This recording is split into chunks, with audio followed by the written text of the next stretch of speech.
Hello. Hello. I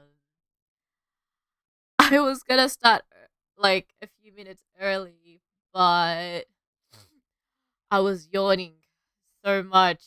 I just had to get all the yawns out. I was like so tired today.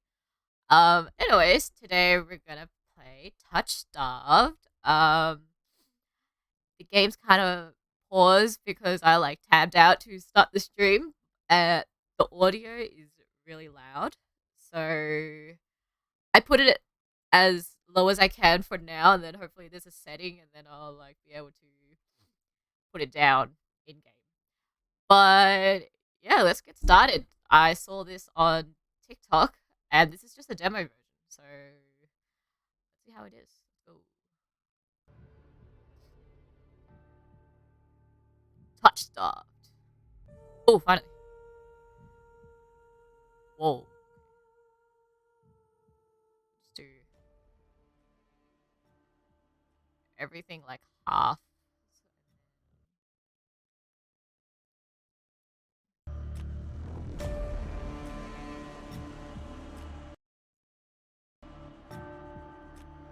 Put it in enough. This is okay, right?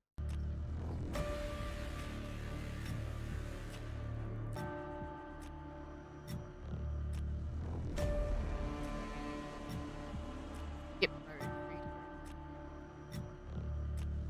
mode. All.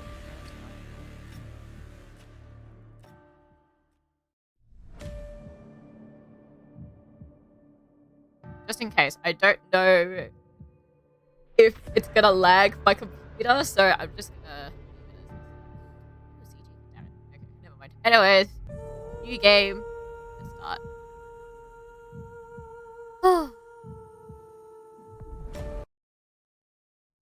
Demo product. This is a demo of TouchStarved Prologue and not the finished product. Thank you. Okay. TouchStarved is intended for an older audience. It contains mature content that includes, but not limited to, horror, graphic violence, strong language, alcohol, something, something. Yep. Yep. Okay, cool. Let's start. Blah, blah, blah, blah, blah, blah. Yeah, I didn't get a lot of sleep. And I had to help my dad with his work, and I was just cleaning. Like, I felt like Cinderella just on her hands and knees for like 5 hours, just like scrubbing the floor. And I'm like, I'm so tired, Dad. I don't want to do this anymore. And then he eventually helped me out, and then I wasn't hungry for lunch. And then, yeah, eventually, when we were on our way back, I just like fell asleep in the car, and I had like weird dreams as always. But that's to be.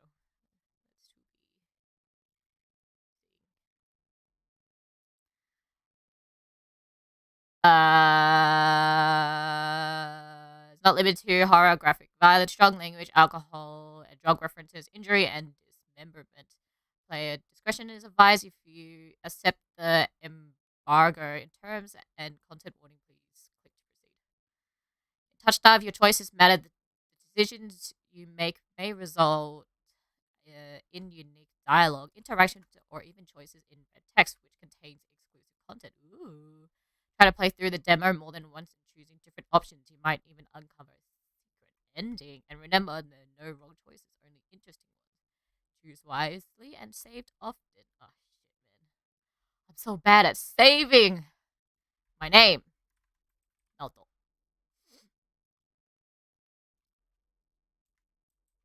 Naoto sama. Okay. Naoto. Choose your pronouns. Girl. This world began to unravel long before you were born.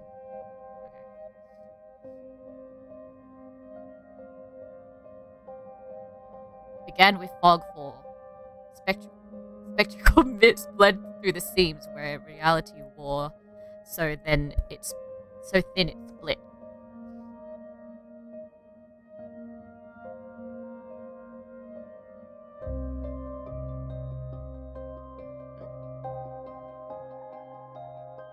Oh, okay, okay. I was pressing space. Okay. And the fog emerged monsters, inhuman beings with unnatural powers. Some possessed language and intellect. Others were mindless beasts driven by more than the desire of slaughter. Cities fell and unrest spread. Humans united in their fear while monsters thrived in the chaos. Then there's you. There's me. What is me? What am I? You're not sure if you're human. You were born cursed, with hands that alter minds. With what? With hands that alter the minds of anyone you touch. Choose your backstory. Ooh, okay. My backstory. Ooh, okay. The unnamed, a fallen oracle. You were raised as an oracle in a remote temple. The priest claimed your touch bestowed enlightenment. By visiting a mage revealed your curse for what it is. Following the mage's word, you fled to the search for the Symbonium. You regularly experience unnatural phenomena that rattle your bodies and soul. An innate sixth sense gives you a heightened awareness of hidden supernatural presence around you. I don't know. Last time I saw an oracle was Luna Freya from Final Fantasy 15. The Hound, a forsaken thief. You were raised by society outcasts, criminals who accept you when nobody else would. Your partner in crime, a friend since childhood, helped you steal enough money for a cure, then betrayed you. Oh, bitch. They left you with enough coins to travel to the Symbonium, your last hope. Okay, thanks, I guess. You have sharply honed social intuition. You can survive and even thrive in violent underbelly of any city, using your experience with the underworld to get ahead. Okay. That seems pretty okay, except for, like, the son of a bitch who betrayed me. The Alchemist, an abandoned mage. An exiled Symbonian mage took you in as a child, raising you as her apprentice. She seemed to take pity on your curse, but discovered that she was cultivating you as a test subject. You fled to the Symbonian seeking a cure. Your experienced spellcaster with it. Encyclopedic knowledge of alchemy, spellcraft, and history. With a little observation, you can identify subtle effects of magic. Okay, out of all of them, I kind of like the thief one. I don't know. I don't know. It's just like, just get around, man. Yeah. Like, that one's cool, but at the same time, like, you know, maybe the next one. Your name is now Select she, her pronouns. Your backstory is the Hound. That's correct. Yes. Let's go. The wasteland stretches as far as the eye can see. There's nothing out here but death, the ever-present stench of decay, and countless sun-bleached bones cast like seeds across the barren land. I could say death doesn't scare me, but to tell the truth, I'm desperate. It's been 2 weeks since I joined the caravan bound across the waste. Finding a group that would accept me was a trial in itself. As rations grew sparse and my canteen ran dry, I began to despair. Then I saw it. Whoa! Aridia, the city of knowledge, one of the last bastions of humanity left in the world and home in the famous academy called the Symbonium. All the world's knowledge gathered in one place. If there's anywhere that I'll find a cure for my curse, there. Am I gonna, like, steal it or something? All that stands between me and finding a curse is a final stretch of soaked waste. Or so I think, until I see the first tendrils of the fog snaking beneath the wagon. Ooh! Is this fogfall? Oh wait. Is this fogfall? My stomach sinks at the very whisper of it. A silent storm more devastating than fire. Dangerous in cities, but death sentence beyond them. A thick blanket of fog engulfs us, smothering it out the lantern's light. The wagon lurches to a stop, and eerie silence heavily as the mist falls over us. The only warning we get is a strangled scream. Stay back! No! The cry dissolves into a wet gargle. Wet gargling? Okay. Whoa. Then the wagon violently pitches to its side. It hit the ground hard. The air punched from my lungs. When I opened my eyes, adrenaline lent suddenly awful clarity to the carnage around me. A trader I once shared bread with lies face down in the mud, their backs reduced to long strings of torn muscles, gleaming gristle, and exposed bone. Bodies littered the waste. Oh my god.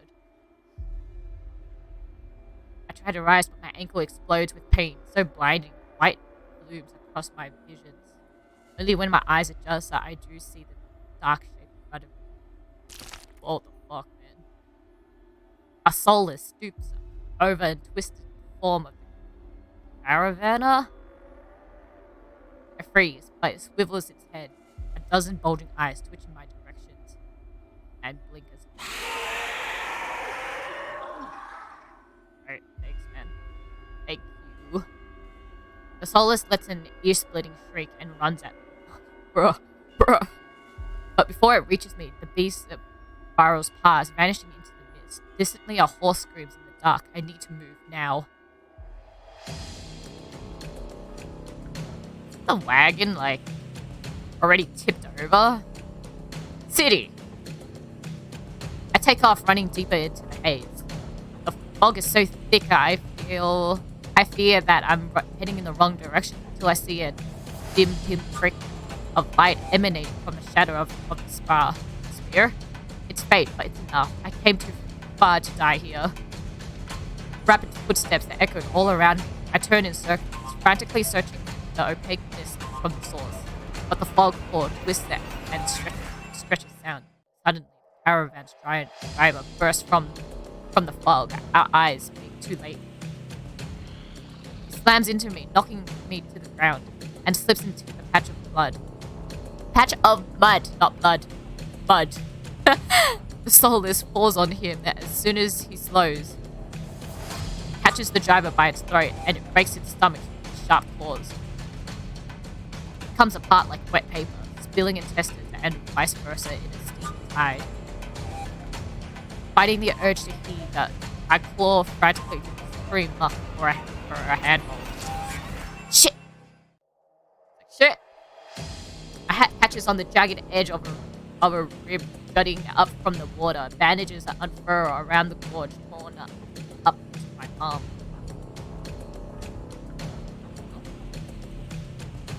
Pain quickly forgotten when a hand closed around my wrist. Who is it? Who is it? Can you stand? One of the travelers from the caravan leans over me. We need to run. It reached for my hand and I realized it's too late. My bandages have come undone. Whoa, nice hand. Damn. No, don't touch me. The sensation of my thumb brushing the back of my hand sends a shiver down my spine. All it takes is one touch and the space of breath that my curse takes hold.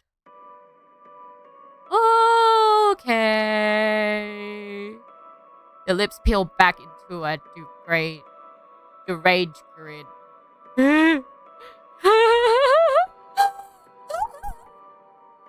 No, I've seen this phase countless times before. This is my curse.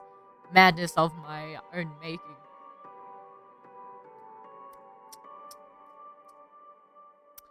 Nice face. The grip on my hand tighter until the pain radiates from my knuckles. Let me go. Wait, what? Let me go. Suddenly, clammy hands crush my throat, choking off my breath. Die! Spit bubbles at the corner of their mouths and flex up on my face. The edges of my vision darken as my lungs scream for air. Fight him off! If there's no one there, you gotta fight him off. My nail is gouged deep into the traveler's wrist. But no matter how much blood I draw, they do not flinch. Okay.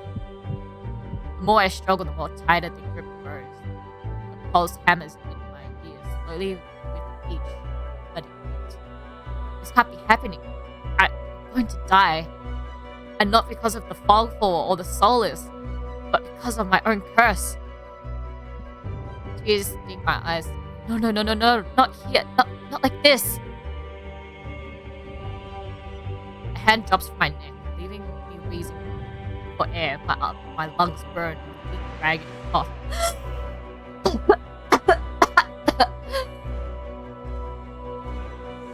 My vision clears and the traveler's face shakes, hovering inches from mine.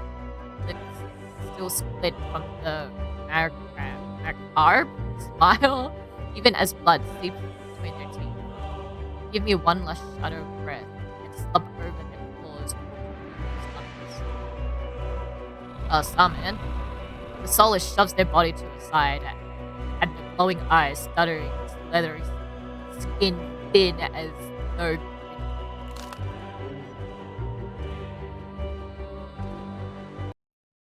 Sorry, I'm just gonna put the thing a bit lower. There's a flash of claws, red spills across my vision. I thought there'd be pain, but as I sink into the murky water, all I can feel is grit of slit filling my mouth and the icy embrace of the shallow water. Distantly, I notice an arm wrestling among the outcrops of the reed, mine neatly severed at the elbow. I should have taken both arms. Without them, maybe I could have survived. Maybe I could have had a home. Instead, I'll die cold, alone, and face down in the isolated wasteland. Fitting end for a monstrous like me. Wait, what? Is that the end? Wait, what the fuck? Do I just die here? What the fuck? Oh my god, right. If this is death, it's not as bad as I feared. The cold is gone, as the choking stench of the bog water. I could drift forever, cocooned in oblivion, until all thought and sensation vanished. No curse, nobody howling at me in madness and terror, nothing at all. Thought has a terrible appeal to it. The next moment, I take a reflex breath. Air pours into my lungs, then out again in a ragged gasp.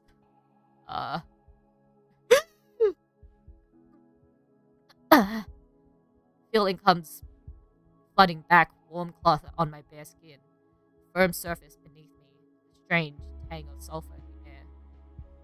Don't be afraid. Oh, sky?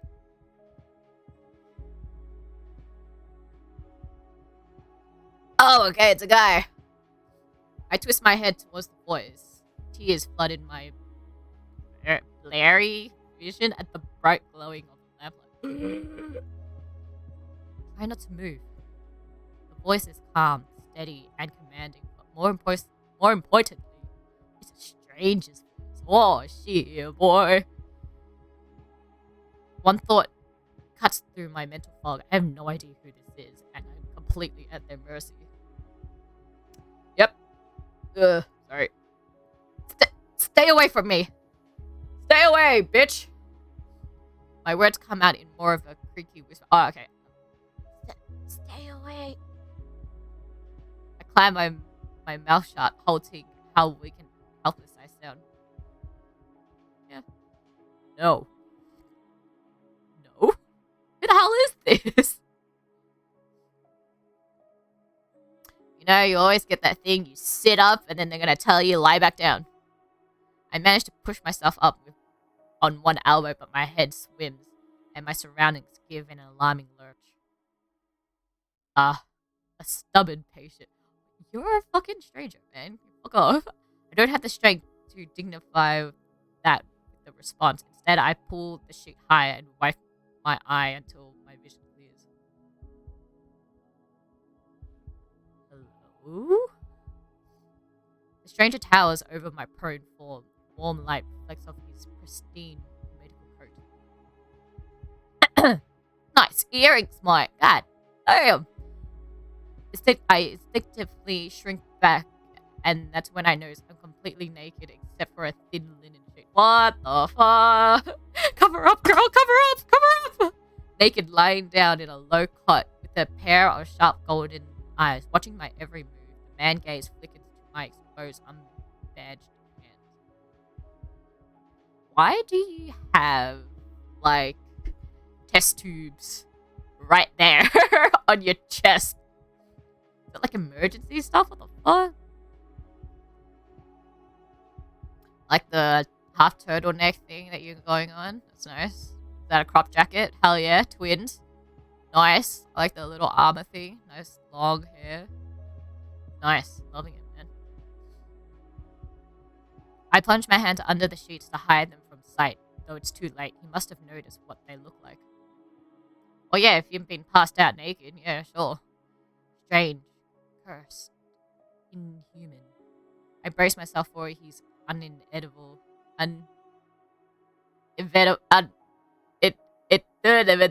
suspicion and disgust, but his expression doesn't even flicker from the courteous smile. Just watches it in placid silence as I struggle to make sense of my surroundings. Where am I? Who are you? Be calm. You are safe here. Whoever this is, he clearly has no idea who or what I am. I've never been safe anywhere. Without anyone. Oh, except for that friend that had, that childhood friend, and then that fucking, ditched me and stole all my money, bitch. The only person I ever trusted betrayed me for a fat person. Yep. Them. Bitch. I scowl, pulling the sheet protectively around myself. Where are my clothes? The man's golden eyes narrow slightly. A sharp sigh rustles the paper in his hands. I see you're not too dissuaded.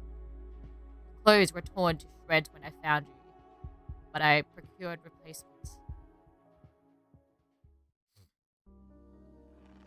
The hell is that? What is that?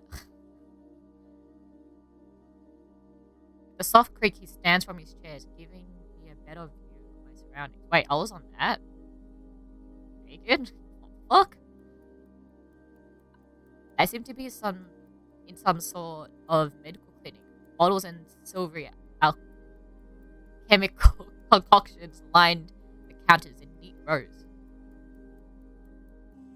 The air makes my nose twitch, a faint whiff of smoke, and something distinctively metallic that I can't quite place.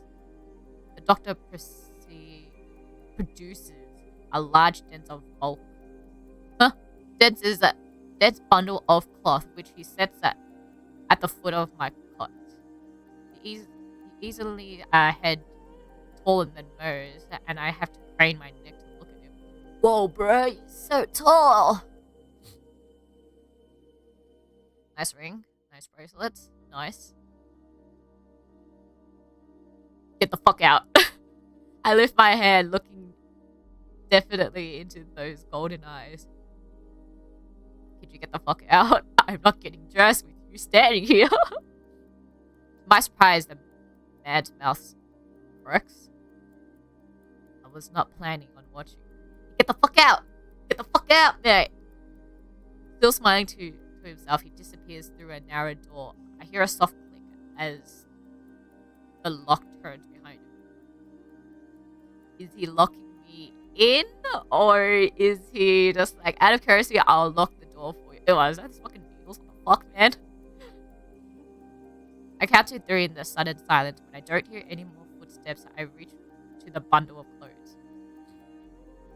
An itch on my elbow stops me short. I reach down absently to rub at it, then freeze when my fingers meet a neat line of stitches. I know what I saw. The beast took my arm clean off. You know what I just watched before? Before streaming while I was eating dinner, I was watching Darwin's Game. Like, I already watched it, but I was just like, yeah, I need something to watch while I eat. And I went to the last episode. Hashtag spoiler, yeah, someone's arm got cut off, and I'm like, oh yeah, my arm got cut off too. And yet my arm shows no sign of injury apart from the black stitches poking through my skin. I gingerly flex my fingers, feeling my heart race at the sensation. This is impossible. I should be dead, or at the very least, gasping out my last breath. Ugh. I squeeze my eyes shut, waiting for the pleasant dream to unravel, to wake up bleeding out in the swamp. And nothing happens. The second ticks by and my arm remains resolutely healed by surrounding pristine and quiet. In numb disbelief, I reach down to the replacement clothes and begin stiffly pulling them on. They're thicker and warmer than mine, with a black wooden cloak to go with them. But there's one thing still missing: my bandages. The golden eye man didn't leave me with any, even though I know he saw my hands. I slide up to the bed and take a few unsteady steps towards one of the drawers. If this is indeed a doctor's clinic, there must be bandages somewhere. Man, that was me. I didn't know that, like, being on your hands and knees for that long to clean, once I stood up, my legs were, like, really wobbly. Like, I can't stand, but if I crouch more, my back hurts. That sucked. I started opening drawers at random, and of course, that's when the door swings open once more. What the fuck? Didn't you just lock it? How did you just swing open a locked door? Are you looking for something? No, I'm like boggled. How the fuck did you open a locked door? I whirled around, clutched the thick roll of clean bandages. I tried to step back from him, but my legs bumped against the edge of the cot. Your cautious is understandable, though if I mean you any harm, you would know. Yeah, you probably used that fucking test tube and just chuck it at me, bitch. It doesn't make me feel any better in the slightest, but he makes no moves towards me. I quickly wind the bandages around my hands. Glowing scars and molten skin disappears under a layer of clean white cotton. May I ask why you need additional bandages? I clenched my jaw. I knew it. They would be only a matter of time before he asked about my hands, though the way he does it is extremely roundabout.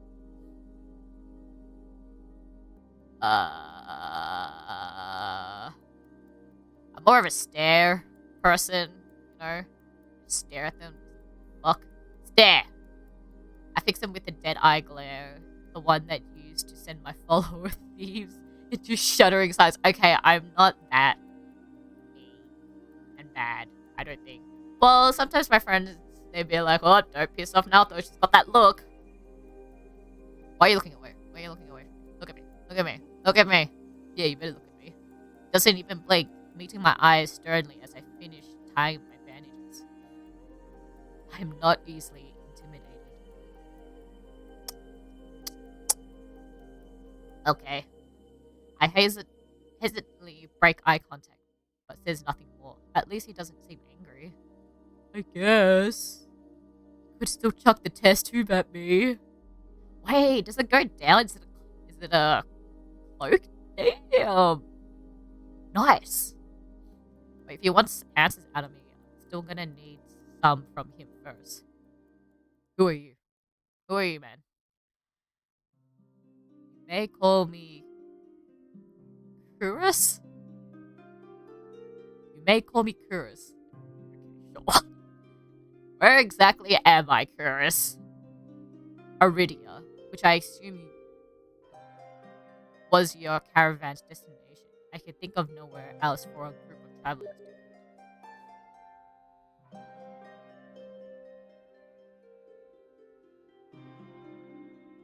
go. Aridia. So I made it to the city of knowledge, after all. I should feel so relieved, but all I can manage is a vague sense of increasing unease. Hold on.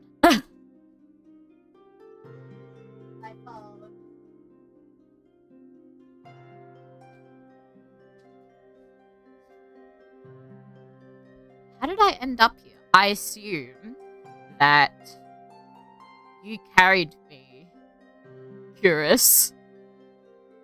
Or someone else that you know carried me.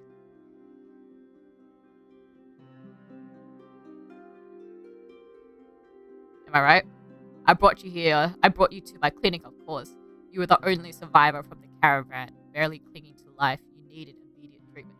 Well, who knew, man?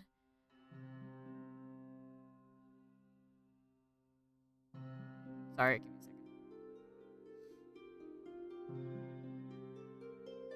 a second. Thanks, Curious. Which you provided? Yes. Nice.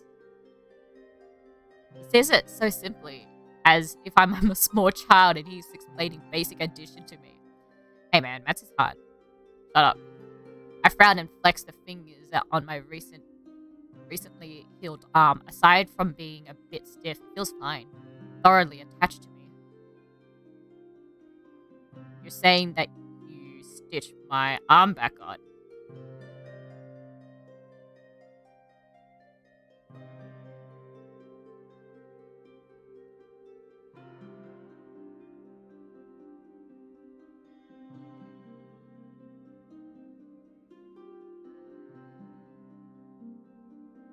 Is it? Well, I don't remember what the guy, the doctor, no, the medical term of like the people who can like stitch human parts together. That surgeon, I forgot. Whatever. Pardon? A solace attacked me. The caravan. It ripped everyone to shreds. It tore my arm clean off. But when I woke up here, I traveled off, bewildered. I've never heard of any magic that could heal a mortal wound like that. What kind of person could do such a thing? An alchemist. Dr. Kuras pinched the bridge of his nose. He sits back down in his chair, quiet for a long time. I don't know where you come from, but Aridia is the city of knowledge and deadly secrets alike. Okay. Information is power, and it's most unwise to give it or receive it freely. Since you have refused to divulge your secrets, I would not divulge mine. I do not even know your name.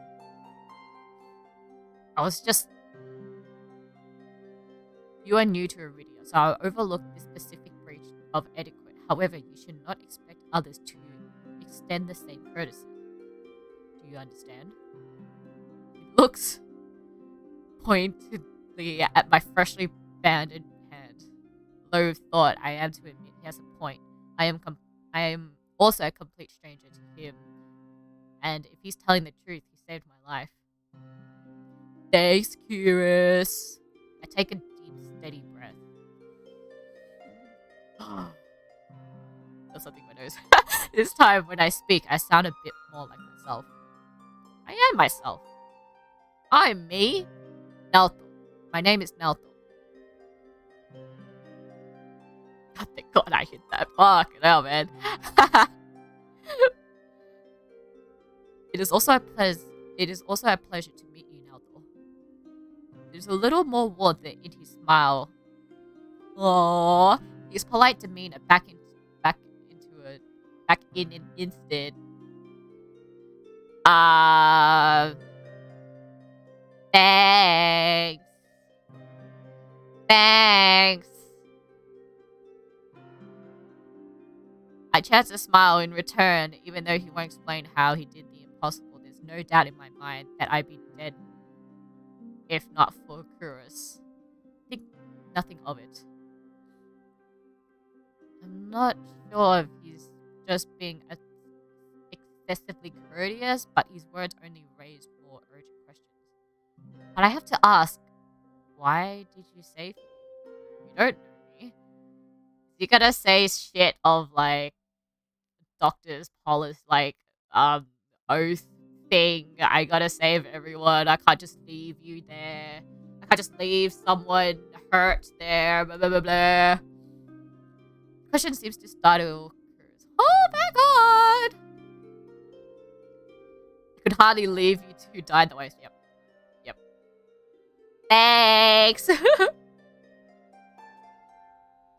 Yep. Assisting those in need is the very essence of a doctor's duty. Girl, you are dumb. Me, you are dumb. Come on, man. Even me knows that. I've never met a doctor who's also handed out free clothes. True. But, like,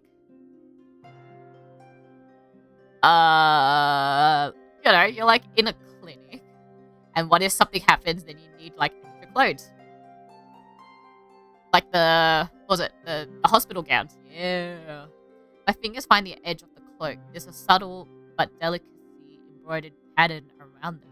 I try not to think about what kind of price Kurus might have asked for such a well-made clothes. Maybe it's their standard clothes. No, I suppose not. Give my presumption, I rarely come across so fascinating. But I really come across so fascinating a patient. Aw, thanks, man. I blinked. What did he just say? What did he say? I simply meant that if you would cling to their life so resolutely or brave such a perilous journey to Iridia. God damn it. I could not help being curious about you now, though. No, thanks, man. Thanks. I just have that effect, you know. His voice dips into a soft murmur and he abruptly looks away from me. Oh, is she cute? You're pretty curious yourself. I don't know what to say. I don't know. I honestly don't know. If you knew more about me, you might not like me as much as you think. Yes. Doctor or not, he wouldn't want to risk his life or sanity over me. No one ever does. Just you wait. Ooh, a peculiar thing to say. Why would I have cause to dislike you? Oh man, here we go. And here we are, back at my curse, the thing I desperately to avoid discussing. A loud knock at the front door stops our conversation cold and spares me from having to say anything else. Nice. Duty calls. Unfortunately, you are not my only patient today. The knocking grows more insistent, and Kurus lets out a tired sigh. Please wait your turn. Though he says it quietly, in the clamor on the other side of the door abruptly stops. Do you need anything else before you leave, Nathor? Oh. Between the Solace attack and my miraculous survival, I've almost forgotten why I came to Iridia in the first place. I need directions to the Cinnabib. God damn it, I just pronounced it before and I don't remember how to say it now.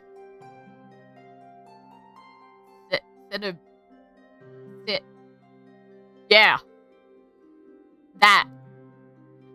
The look on his face is downright chilling. Oh my god, he's mad. Why are you mad? He pauses, choosing his words with cold deliberation when he speaks again. Whatever you seek, it is very unlikely you'll find it there. The Cinnabum gates opened for precious few visitors. Even if they did, you would not like what you find inside. Oh, you've been there, my heart sinks. Did you say that I came all this way for nothing? Risk my life and a limb for nothing? No, that can't be. I only just arrived, and Iridia is the largest city still standing.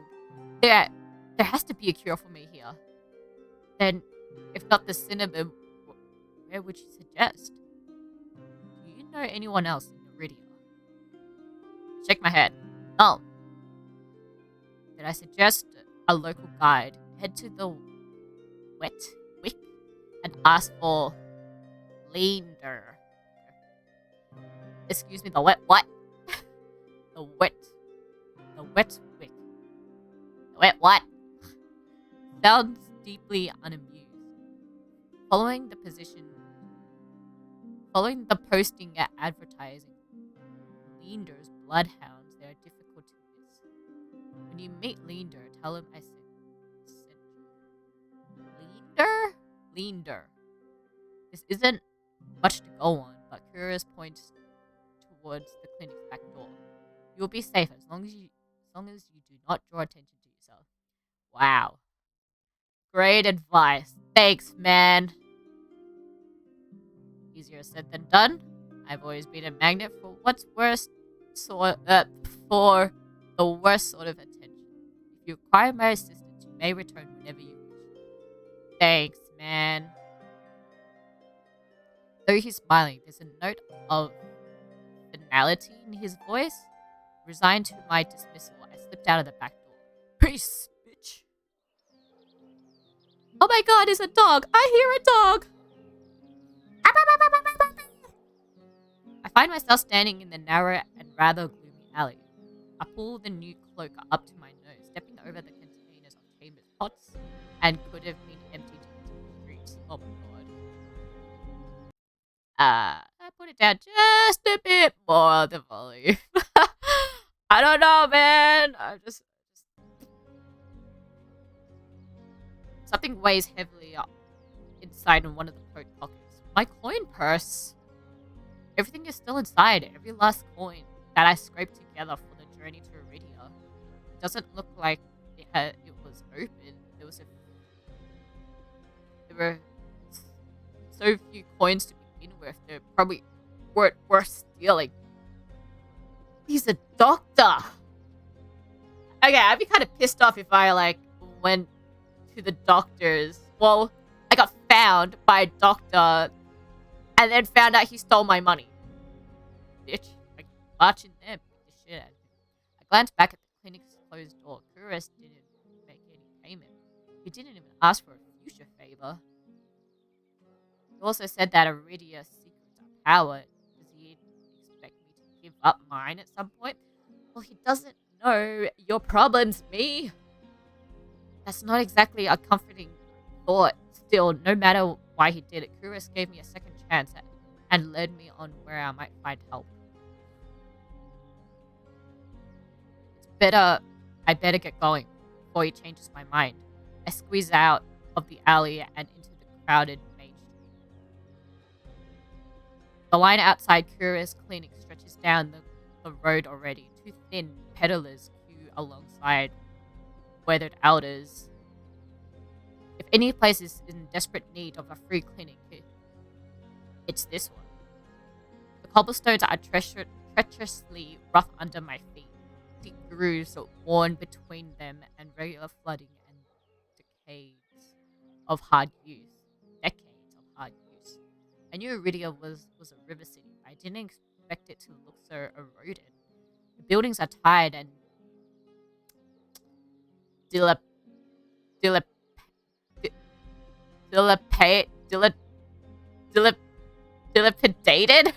or crammed together in narrow streets. A child darts by, clutching something greasy wrapped in paper. The smell of fried food drifts over me. My stomach gives a faint gargle. This morning's catch, fried up, hot and fresh. Not too many eyeballs today. This sounds disgusting. I'm starving. So I duck my head under the store's grubby awning. A large fish leers up at me. Its three bulging eyes still visible through the thick layers of crispy batter. The vendor gives me a gaping tooth grin. What's the cheapest thing you got? The vendor points at the metal basket of what looks like long strips of savory fried dough. Freshly long... Wait, what? Freshly long lads? 3 copper apiece. Don't burn your mouth. I take the coins, counting them gingerly. At this rate, I might not even be able to afford dinner. Reluctantly, I drop the payment on the counter and take my meal. 2 streets later, I pass under the wrought iron archway adorned with a dangling garland of red and pink lilies. Where? Where? Where's the lilies? The building in this quarter are dismally riot of color, painted walls and tinged glass everywhere I look. Sheer pink and red curtains flutter in the doorway. Musical voices call out invitingly. Incense mingles with the pungent scent of flowers, barely covering the salt and musk of warm bodies.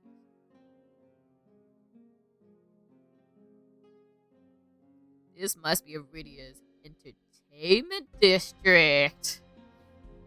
I'm polishing off my food and dusting the crumbs off my hands when I spot a poster. There's a poster? It features a silhouette of a smiling man wearing a single dagger-like earring above the word Bloodhound printed above his head. A motto, as above, so below, circles the artwork. If Leander is the leader of Bloodhounds, then the face printed on the poster is like his. Yeah, most likely.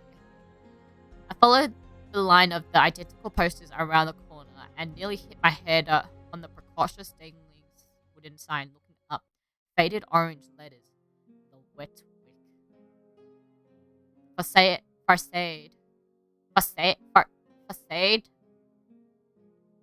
of the building looks like it's seen better days, but I hear faint music and laughter coming from inside. Ha ha ha ha ha ha ha ha ha ha. Inside of the bar is a far cry from abandonment exterior. It's not even midday, and yet most of the tables and booths are occupied by a loose assembly of people in matching green cloaks. There is a lot you can tell about the city by its dives. This one seems ordinary enough, even if the uniforms are unusual. A curious glance doesn't turn up anyone with the dagger-shaped earring. I'm about to head towards the counter when a chant rises from the center of the room. So, bruh! So.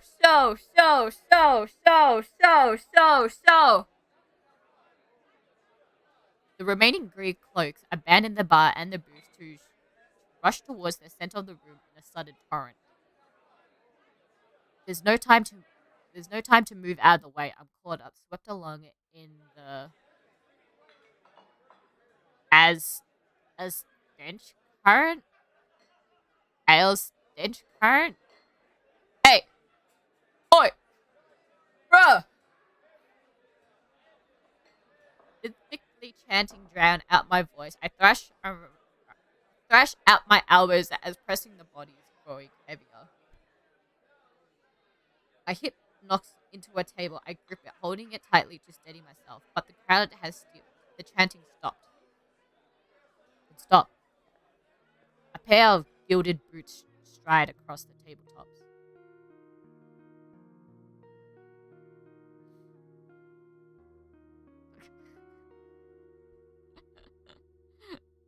Seriously, you dogs again?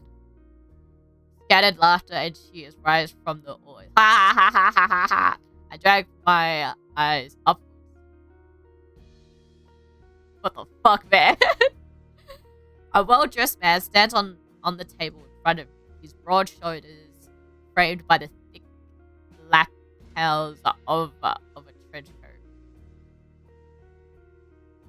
Nice. This really is the last time, alright? This time when he speaks, the audience falls silent, as though bewitched by his magnetic presence or rich, low voice. Damn it. I can't. But nothing is captivating as he smiles. He beams at the crowd around him, a performer on his makeshift stage. Don't blink or you'll miss it. He laughs and drags, and the dagger-shaped earrings dangling from his left ear catches the light in the flash of gold. It would seem I found Leander. He raises his hand above the audience and snaps.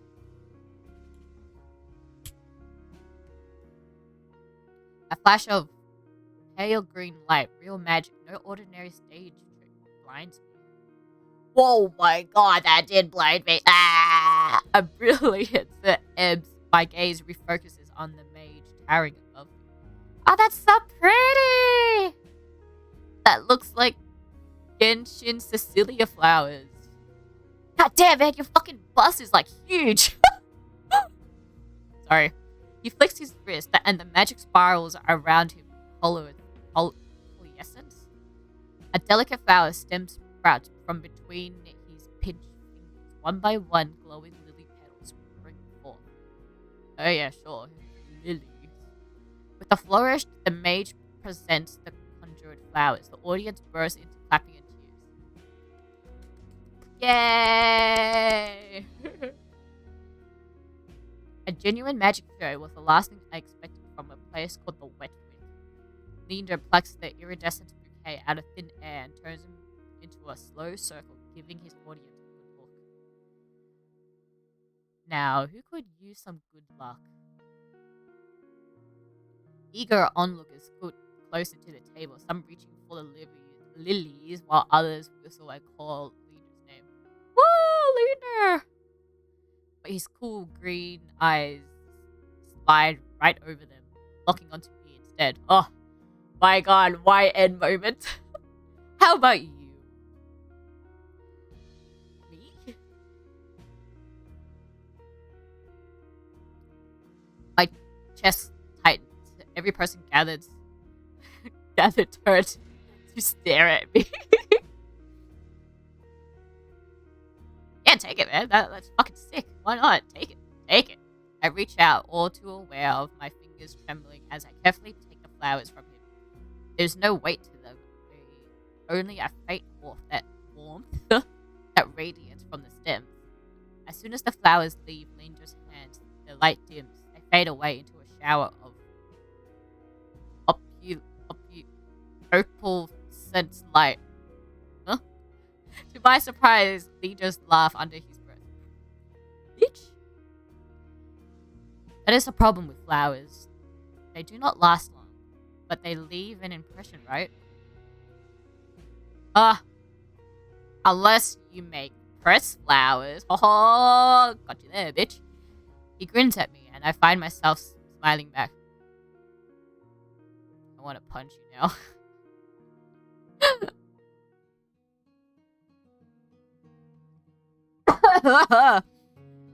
Ling just steps off at the table, dropping among the excited crowd with an audible click. Alright, bloodhounds, get back to your drink. Show's over. The green cloaks disperse at his command, returning to the tables and booths. Before I can make my way towards Leander, his eyes find me. Gives me a friendly wave and then beckons me over to the crowded counter. Okay, let's look at your fit. Let's look at your fit. Nice. Same. Where am I? Same. Nice. Got it. Yeah. He's got that half weird turtleneck thing. He's got like the quotation chest armor, I guess. He's got fucking harness straps. Damn, he's fucking a big boss. Nice cloak. Love it. Nice earring. I feel like if you were in like a tipping away alongside, that would fucking jab you.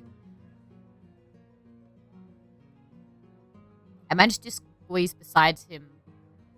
There's so little room that his broad shoulders pressed against mine. I tense, so he doesn't seem to mind at all. Yeah, man, you're so fucking big. God damn it! Is this your first time in Iridia? He says it lightly with a genuine air of curiosity. Do I stick out that much? No, but I'm certain I remember seeing a face as lovely as yours around Lota. Oh my god!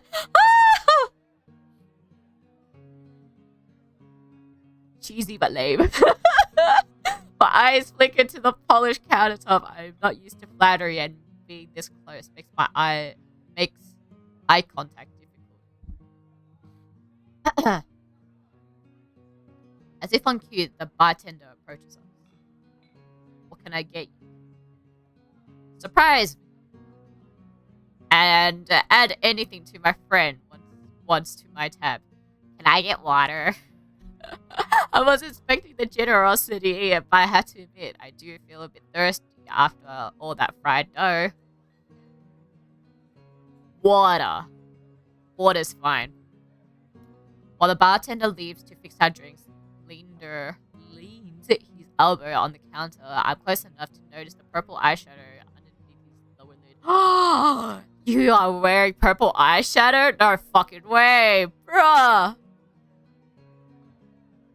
Damn. Nice.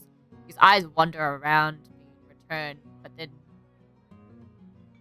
but when they lock onto my bandages hand, a sour taste rises in my throat.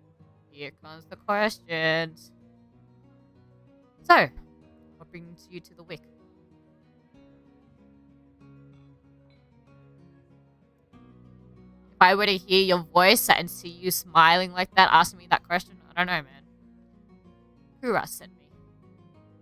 Pushes his hair back from his forehead, but immediately falls back into place, it feels.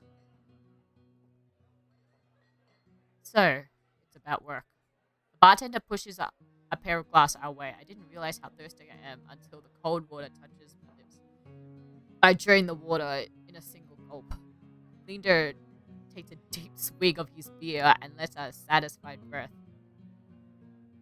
How can I be of assistance? I need to get to the Symbodium. See, I can say it. God damn it, man. As soon as the word Symbodium leaves my mouth, the entire bar falls silent. Bloodhounds twist in their seats to walk open. Finally, an especially drunk one speaks up. The hell are you bringing up the Symbodium in here? Throw them out! This is Bloodhound territory. The virtual cat... Vitrol? What? Vitrol catches me off guard from the angry looks thrown my way. It's clear that I've broken some unspoken rule just by mentioning this Symbodium. When I glance at Linder, he's drinking as though he hasn't noticed the uproar. Only when he catches me looking, he does lower his glass. For the love of... He drags his hands down his head. Hey, keep it down, will you? This is business. I tense, expecting an argument, but the outspoken bloodhound silently returns to their drinks. Only a handful continue to watch me warily. Sorry about them. Symbodium, a bit touchy subjects in these parts. Mix in enough drinks, and, well, you saw. How about we continue this outside? Ooh! And when I give him my tears nod, he pushes away from the bar counter. I thought he said he pushed me away. I was like, wait, what? Follow Linder into an alley tucked behind the wet wick where layers of the frayed bloodhound's posters have been plastered to the walls. Seeing them side by side, the resemblance of Linder and his likeness on the posters is impressive. Kuros didn't send you here for help with the Symbodians, did he? From the looks he gives me, he already knew the answer. I glanced away. No, he didn't. He suggests I find an alternative. Yeah, here you are asking about them anyways. I don't know what the fuck the Symbodians is. You tell me, bitch. What do you need the Symbodians for? I didn't want to tell him about my curse. The less people know about my capabilities, the better. Thankfully, Linder takes my reluctant silence as an answer. Well, I see you're already aware of the city's currency. Information's worth its weight in gold here. Kuros told you the truth. the Symbonians dangerous. Get on their bad side and they'll imprison you if you're lucky, or torture if you're not. But the Symbonians supposed to be the place of learning, sanctuary. The Symbonians have always heralded as the last bastion of human knowledge, a shining beacon of hope in a world steeped into nightmares. Any place held answers, it would be the Symbonians. That's why I came here. That's what they want you to think. But things don't seem too good to be true are often as just that there. Such a simple statement, and yet it leaves me reeling. If it's true, if I staked everything on the lie, then what now? Linda clears his throat. But as I always say, there's solutions to every problem, and alternatives to every solution.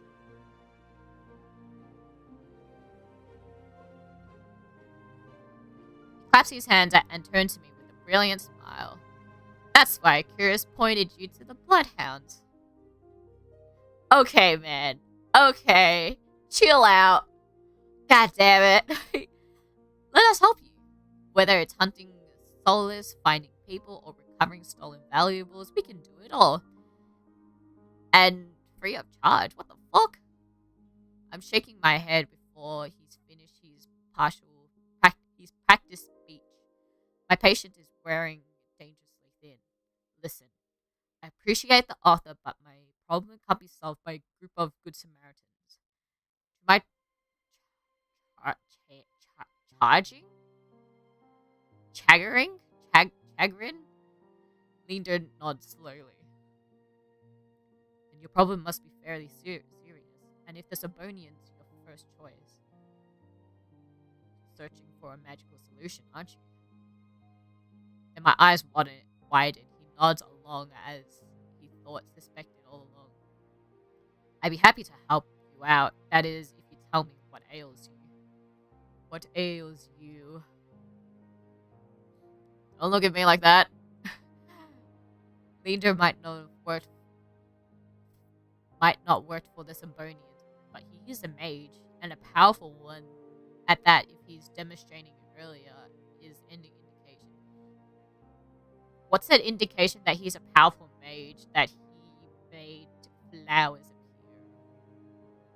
I'm silent, plagued by indecision. I don't know if I can trust him, but it's not like I have any alternatives.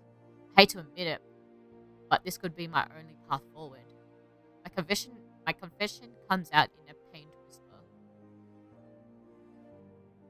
I'm cursed. I'm cursed. Cursed?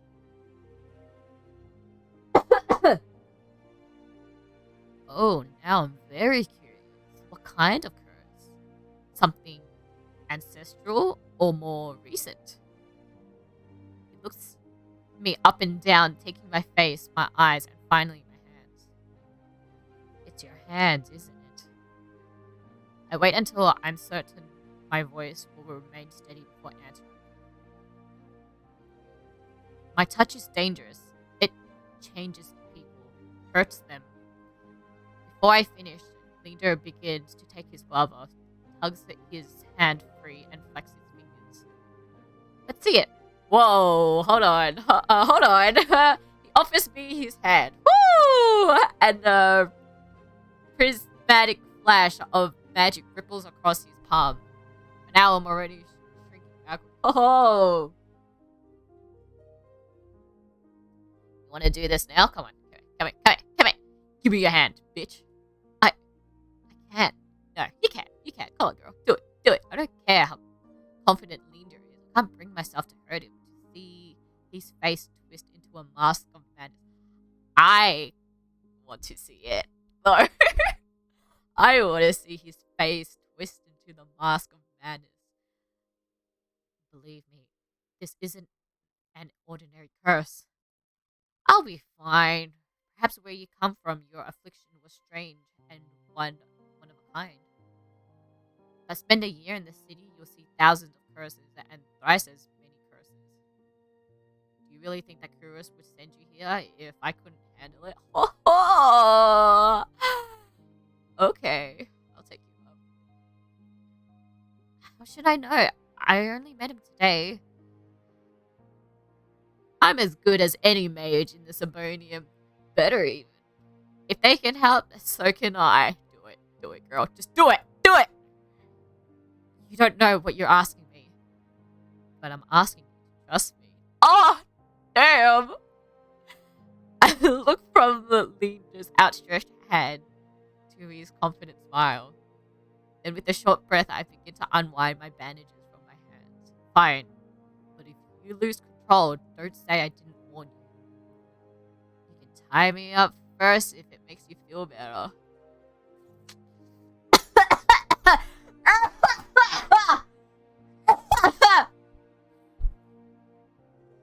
Oh my god, in his face! Oh my god!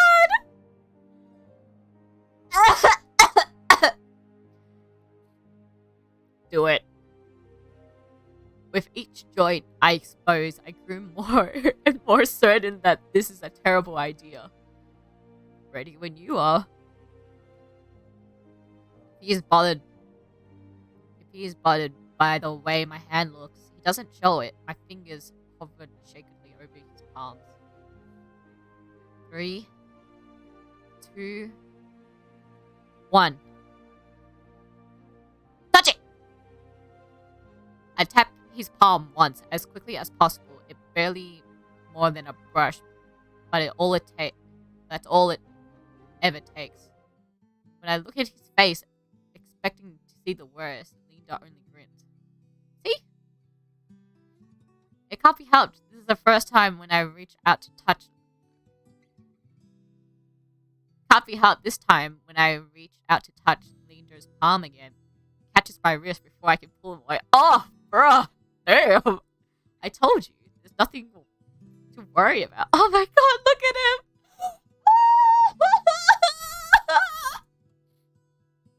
He trails off when my...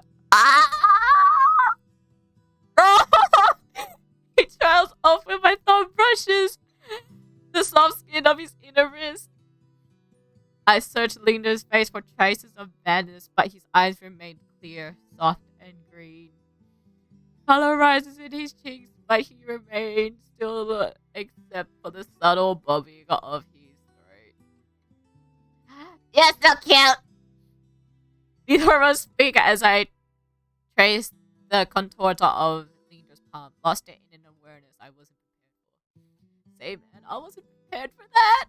I've been with other people, kissed them, been embraced by them, and more, but nothing like this. My fingers long deprived by years of bandaging, picking up every single detail, the grooves of his palm, the smooth shells of his nails, the pulse of his heart. And we had that conversation about heartbeats. I don't know, sometimes it's kind of weird for me to hear my own heartbeat. For as long as I've lived, I've never been able to hold someone else's hand, not without dire consequences. I've never realized what I've been missing until this moment. God damn it, girl, you're making me feel lonely. While Linda's pulse is steady, mine is hammering it as it fears gives way to excitement. Do it! Keep doing it. My hand glides over Linda's wrist up to his forearm, where smooth skin abruptly gives way to his raised scar by the edge of his sleeve. What the fuck? You come closer. It matches the one that runs from his collarbone to his cheek. Could it be the same? Oh, you mean like... Woo! I glanced at Linda's face and his lips part as he considered his words before speaking. Am I the first person you've been able to touch like this? My hand goes still on his arm. So far. I'll admit your touch does make it somewhat difficult to stay level-headed, but not due to your power. Oh, bruh! God damn! He takes my hand, his soft green eyes flicker to mine before he turns to inspect the gold fusures crisscrossing my knuckles.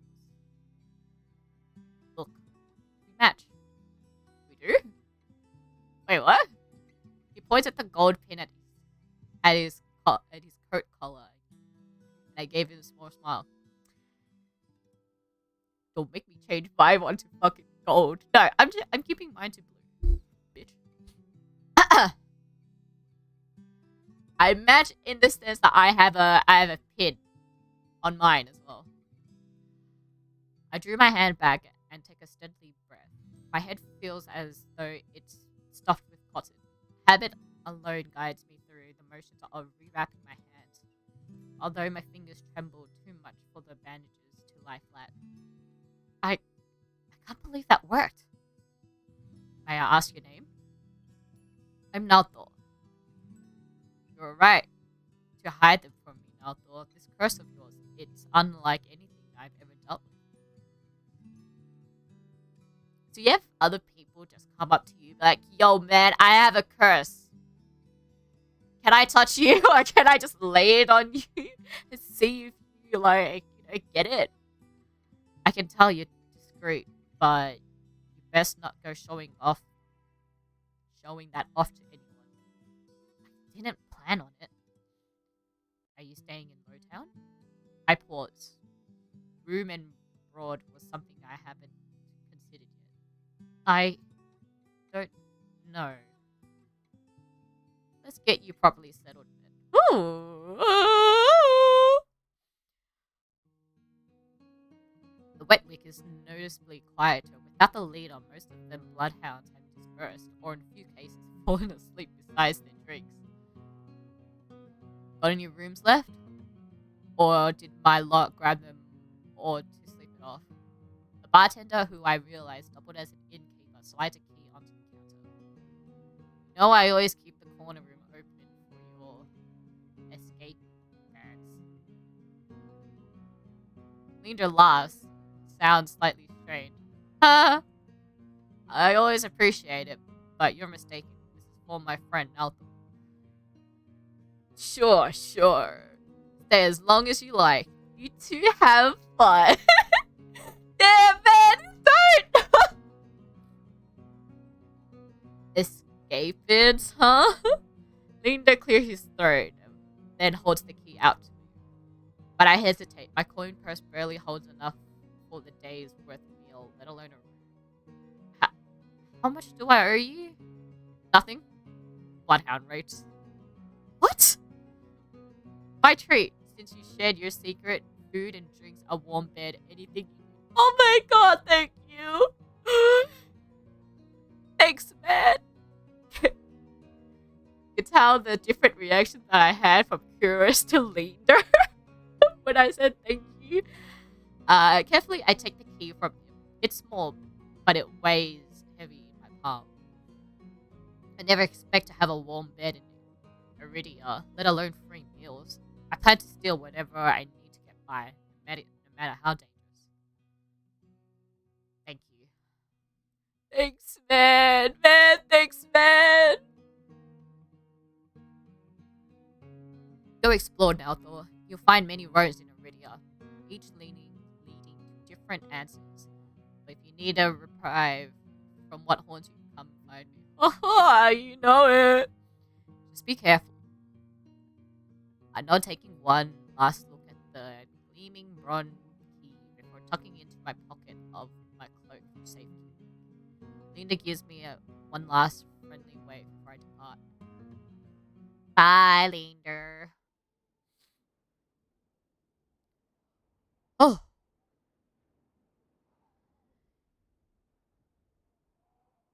I think you can tell who my favorite is at the moment. The air clings sodden and heavy. Without the morning crowd, the sunless streets look barren and bleak. Even the peddlers are long gone.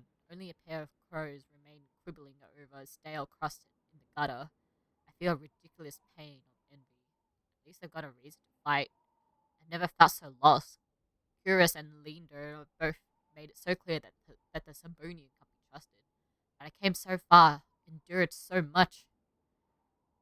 I needed to see the Sambonian for myself, if only to satisfy my curiosity. I should have that someone at the bar for directions before I leave. What is going on? Before I'm about to turn back when a shadow passed me. Cloud, I think, until a puff of hot breath tickles the back of my neck. Ugh. Leave me alone. You wanna growl, bitch? The shadow runs down the street in revolt. Formless, dark spreads in the ink into blooded shapes. Claw stretches and muzzle spits open to reveal long, jagged teeth. The growl rumbles so deep, so low and deep. I feel it. I want to run, to scream, but I feel trapped, as though the slightest movement or a single breath will snap the jaws around me shut. No, I won't let it end like this. If I'm gonna die, I want to see what got me first. I steel myself and turn. Huh! The shadow vanishes as quickly as it came. I'm left standing in the middle of the street, alone, except for a figure reclining into the shadows of a nearby shop.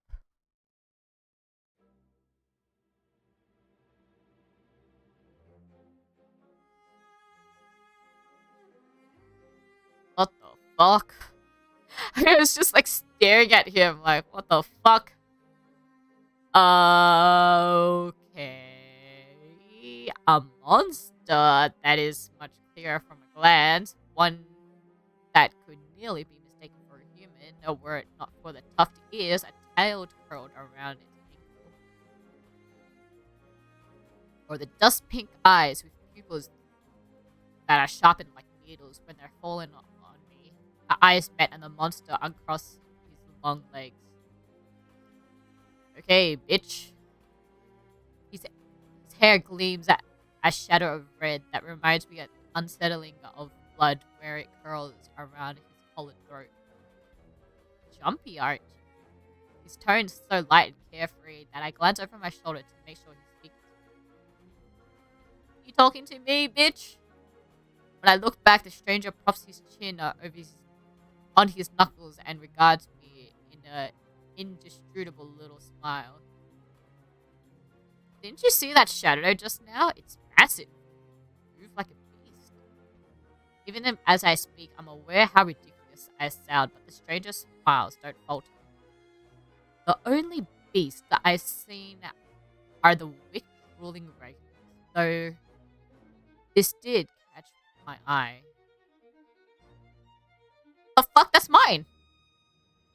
Damn, what the fuck is that leg I see? Is that thigh I see? With the flourish of his hand, my in-room key appears dangling from his finger, in which it chains glittering when it catches the light. Okay, let me look at your fit, boy. Like the eye makeup thing that's going on. Harness, nice. I like the nice flowy drapes of the sleeves. Tiny waist to grab, haha. You wearing shorts? I like the glove. Gloves nice. My hand flies to my cloak pockets and sure enough find them flat. Hooks his fingers beckoning. I've already taken 2 steps forward before some stilled instinct stopped me. Something felt wrong. I'm still on edge, thrumming with so much adrenaline that the stranger's shadows flickers at the edge of my vision. I always track the worst kind of attention, but I can't get rattled now.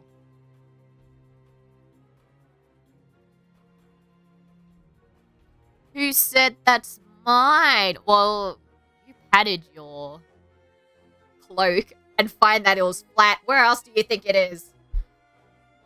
Where'd you find it? How'd you find it? The key. What can I say? I'm a sucker for shiny things. Oh man, it's in the fucking cloak. Where the fuck did you find the shiny thing? His smile's widened enough to reveal pointed canines. I saw you drop it. Should really be more careful. A city like this, somebody might take A bold-faced lie without a hint of irony. I can't figure out how he picked my pocket under my nose, but I'm certain he took my key and I need it back. I approached the man carefully to keep an arm length away. He doesn't look dangerous, but the most deadly ones never do. Oh my god, his ears flipped like that. Ah, kill. The stranger's chain softly clings to the tilt of his head. His ears flicker. Keeping your distance? Till I figure out how to manage you robbed me. Yeah, I am. Think I stole you dinky little key from all the way over here? You should look away from me, bitch. Look at me. Look at me. He used an exaggerated sigh. I'm good with my hands, but not that good. Do I look like some common thief to you? No, but you look like a face that I want to punch, bitch. He's got me there. The sheer fabric of his sleeve alone would be too expensive for the most street thieves. Hell, his shoes look like it cost more than I spend traveling here. And then there's the shop behind me. No matter the city, parted pink curtains only ever mean one thing. You're in the entertainment business. I'm not looking to buy, and I doubt I could afford your service anyway. Lucky for you, I don't charge. What's with people not charging? I mean, like, sweet. I don't get to pay, but what the fuck, man? YN moment indeed. The man runs the tip of his tongue over a fang. And for the first time since I stepped into the shadows, I felt something other than dread. Step away from the man. Get the fuck away from him. My face grows hot. My fist is ready to punch him. That's not what I meant. I'm flattered, really.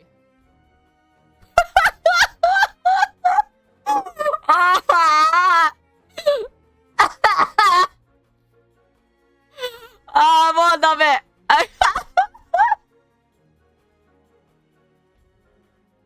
Okay. I'm flattered, really. Were X by trade, I might make an exception for you. How about half off for a handy? Or you could just hand over my key. Ask nicely, and I might even let you tug my tail. Just throw it here.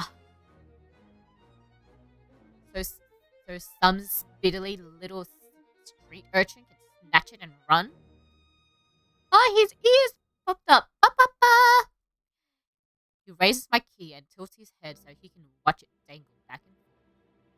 I suppose I could just claim your room for myself. You wouldn't dare, you fucking ass.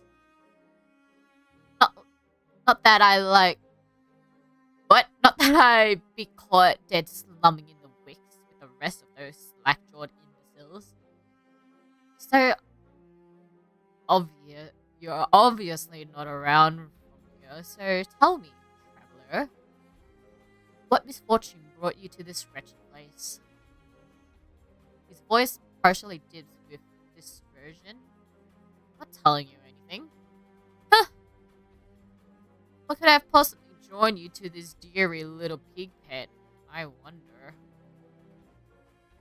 He listlessly watches the arc of my keys around his finger.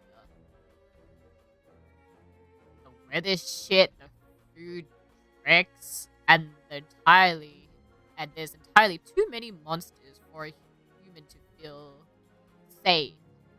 Unless... Dagger's sharp eyes flicker towards me, with amusement. Unless you're dying to consort with monsters. Nah, man. But now I'm embarrassed how has worn. By now my embarrassment has worn away, leaving simmering impatience in its place. If this is a shakedown, it is the most frustrating ones I've experienced. You know you can just punch him, right? Turn him down! Fuck you, bitch. Are you done? Did you plan on flirting with me until night falls? Touches his chest in a mocking affront. You wound me. But how could you be so immune to my charms? Did you see the previous guy? God damn! just as charming as an ox and a half of subtle. Suggest you go practice your seduction on someone else interested. That earns a burst of breathy laughter. Ha ha ha. How about you teach me the ropes and show me a thing or two? Nah, I'm good, man. Get the fuck out of here. The more he flirts, the more convinced I become that this is some sort of trap. No matter how innocent monsters look, they always have tricks in their sleeves. Yep. Something tells me that this one's more dangerous than he lets on, even if he has a lovely laugh. I can't hear it, so it doesn't count. I don't know what you want. Why are you messing with me? Well, I'm not coming any closer until I know you're not going to attack or bite. I won't bite hard unless you beg. Fuck off, then. No matter what I say, he finds a way to twist my words into innuendos. Innuendos. Even when I'm silent, he goes on as though we're having a conversation, not a standoff. Do you like dancing? So traveling troupe performing in the high town tonight. The lust is wait, what? Lutless? Luttis? The luttis is utterly exquisite. A truly performance to die for. There's a life in this dreaded place if you know where to look. You sound like you know the city well. The man's gaze flickers from me to the key dangling from his finger. Naturally, this stuff was a little more than a miserable little smear when I was first arrived. High town, low town, I know Rydia like the back of my hand. What about the Cinnabon? Cinnabon. Fuck, man. Back it here again. I don't know how to pronounce it. I'll get it next time. You know where that is. He smiles, vanishes. Surely you've seen it. That absurdly large tower looming over the rest. It's a little hard to... He must mean the spire that I noticed when I first caught sight of Iridia. The Cinnabons are overrated. Forget about it. I can show you things those stuffy boars in the Olympic towers couldn't even dream of. I've already got plans. Oh? You have some pressing matters at the Cinnabon?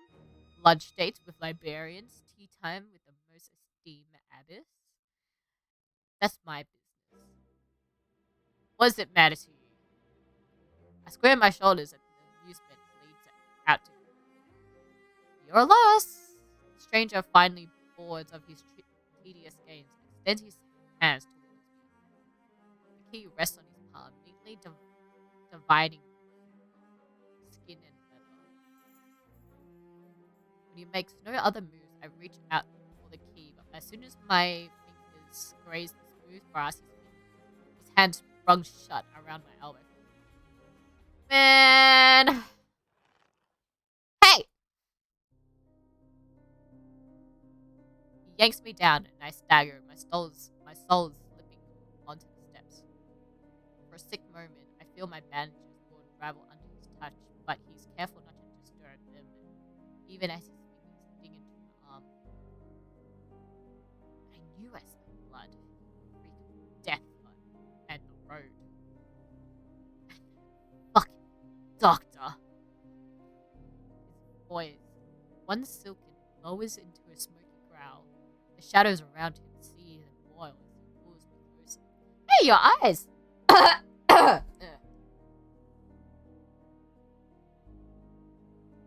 My throat. Okay. Oh. And something else murmurs against my throat, nose gazing at my jaw. Let go! I try to twist away, but he doesn't budge. His breath trails down my neck, sending a thrill of dread through me. But just when I feel he'll bite, he takes a deep whiff instead. His eyes wide, flat eyes beam with naked hunger as his gaze up at me. Not quite human, not quite monster. Seems we're both. Burr! Wait, your name is Burr? The stranger's ear flattens and he releases me without a short breath. I yank my arm back, massaging it where he gripped left grooves in the bandages. The stranger twists around to watch a woman duck out from the curtains behind him. Her pressed uniform bears the insignia of the cinnamon. Oh wait, it's a girl, yeah? Is it a girl?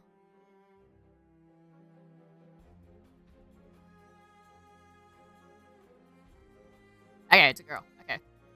I leave you for what, 10 minutes and you're making trouble again? Will you quit harassing the tourists? The stranger, I take it, rolls his eyes, flash the cleric with a withering smile. So suspicious. Can't you see that this is a friend of mine? A natural lie. He grins at me and his tail switches. A woman pursues her lips at me, clearly unconvinced. I open my mouth to correct it, but Burr cuts in.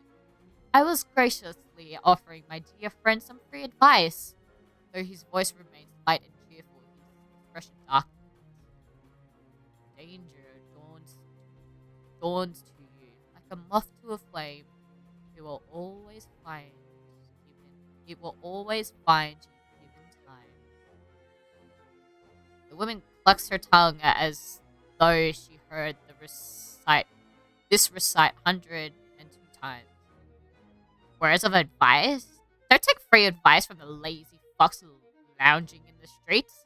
This crook would sell water to a drowning man for the sheer enjoyment of it.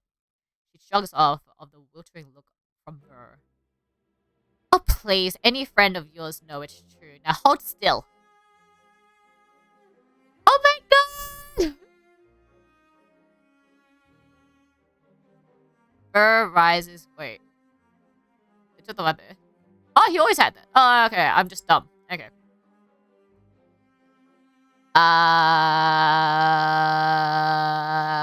Yes.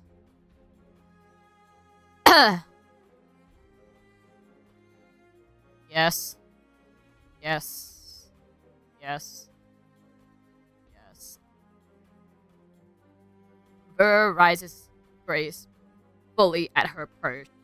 He pushes his head to his side so he drapes over one shoulder, exposes the long line of his neck. And suddenly it dawns on me that the jingle I heard earlier wasn't coming from the harness attached to his collar, but a leash. Oh, trained are we? A heavy iron chain wound around a hitching post, a padlock to the back of his collar. Burr posed deliberately to hide the leash from me. The woman proceeds appearing from her pocket. She rifles through a dozen identical keys before selecting one and slotting it into the lock. Come on, unless your friend's tagging along on a merry little solace hunt. Hunting for solace? Inside the city? Words mentally fail me.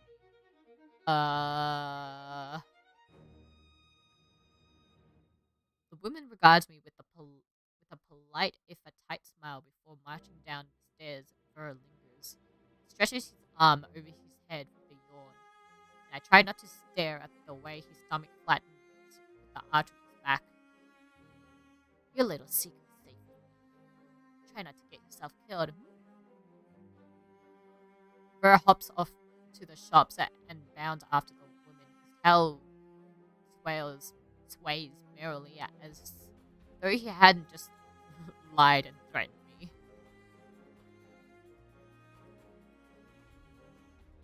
Did you try that thing I mentioned? The Levantine knot? The one where you take 3 fingers and... Actually, don't tell me. Knowing you, it's disgusting. Burr's airy laugh echoes down the street. It is only after and the cleric has vanished from sight, and I realize I'm still missing something. Wait. Reflectively, I shove my hand into my pockets and find it, the room key. I ease the key from my pocket and my smooth thumb over its as I try to recall a touch, a tell, or a hint of Ver's sleight of hand. I can't figure out how he did it. All I know for certain is that the Cenobum saw fit to leash him, a fate that I could share. That's what his vague warning meant.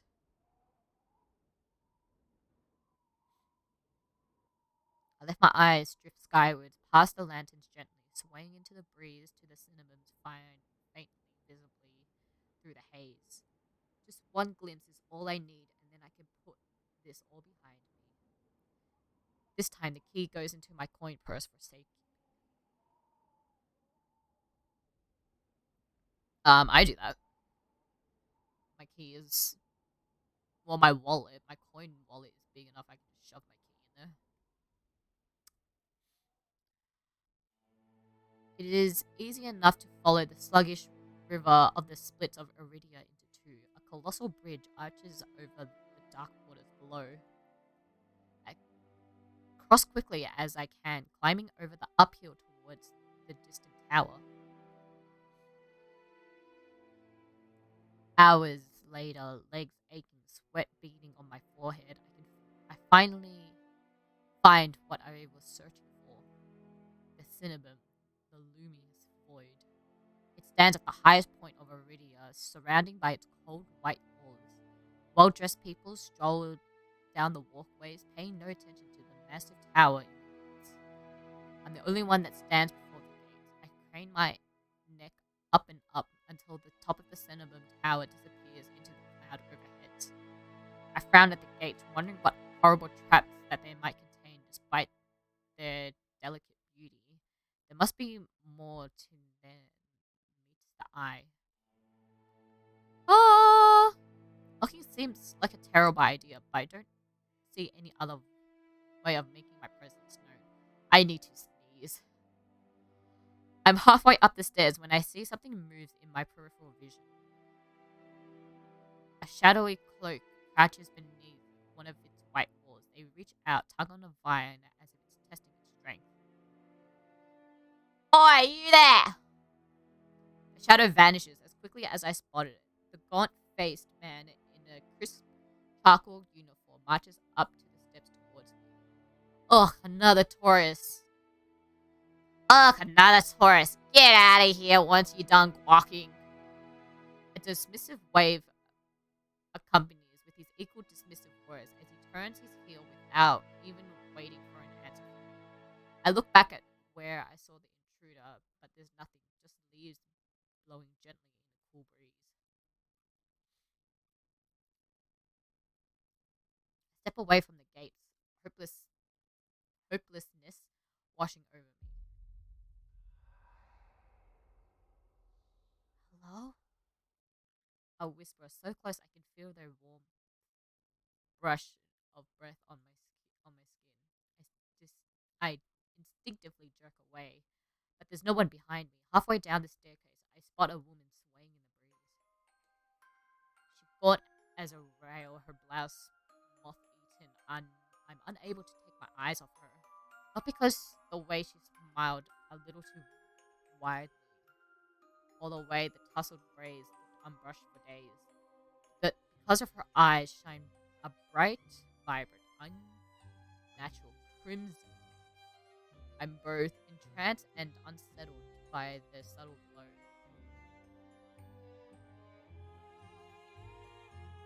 These days you need a miracle to get in. I'm unsure how to respond or even I should. After the experience I've just had, I'm not keen on indulging strangers with small talk. Despite my silence, she maintained an unflinching stare and smile. Lucky for you, I have miracles for free. Whatever she was selling, I'm not interested. My words come out in a tired breath. No thanks. I start down the stairs, but she abruptly steps in my path.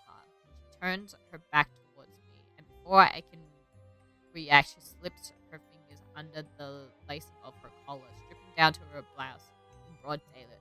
What? What are you? As fabric board unreels her bare skin, my panic is smothered by cold horror. A misshapen sunken scars carved into the woman's body.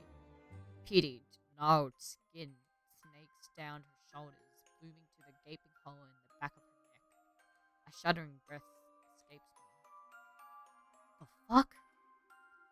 Whatever disease this woman had ate her from the inside, where she's able to move or breathe? How is she able to move or breathe? It's impossible. She shouldn't be alive, but yet the power to curse anything can be yours. The power of the sea spring. The woman slides back into her blouse and effectively laces up. If I've caught your interest, then follow me. It's only a short walk. Without another glance, she leisurely strolls down the cinnamon stairs, loose braids bobbing behind her, the edge of the scars peeking out from under her collar. I stand there wordlessly until I manage to regain my bearings. It's not a twist, a miracle, but a miracle nonetheless. This could be the stupidest decision in my life, but what choice do I have? I take the final look at the cinnamon shut gates and then follow her downstairs. We descend from the highest streets, leaving behind the gilded descendants as we cross the river. The wet, derelict district felt more familiar to me. But the crimson-eye woman takes me further, then further still, until I met with with an too familiar sight. Are we back at Kruda's place? The wastelands. My gut lurches when I face the opening horizons. The city outskirts are hardly recognizable in broad daylight, and probably safer too. By venturing beyond Iridia walls is a gamble I wasn't prepared to take so soon. Keep going straight, and the sea spring will reveal itself to you. I barked out a bitter laugh, loud and involuntary.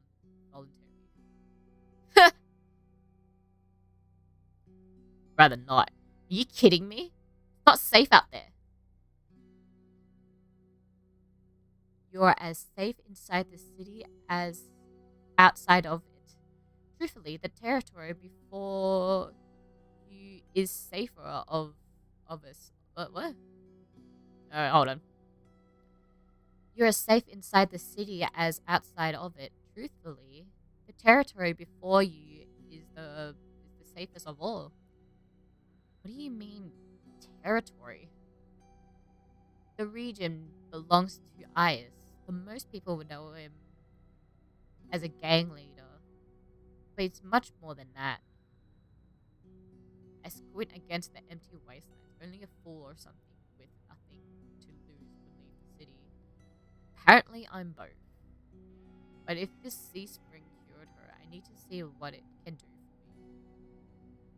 Oh, my eyes have just got super heavy. I set off into the waters. Over my shoulder, the woman calls after me. Good luck, Naoto. I hope we meet again. My heart pounds with each step that I take from civilization. Did I mention my name to her? What the fuck? For what it seems like eternity, I force each foot forward, one step then another, until I realize it hits me. I never told that woman my name. Yeah, man.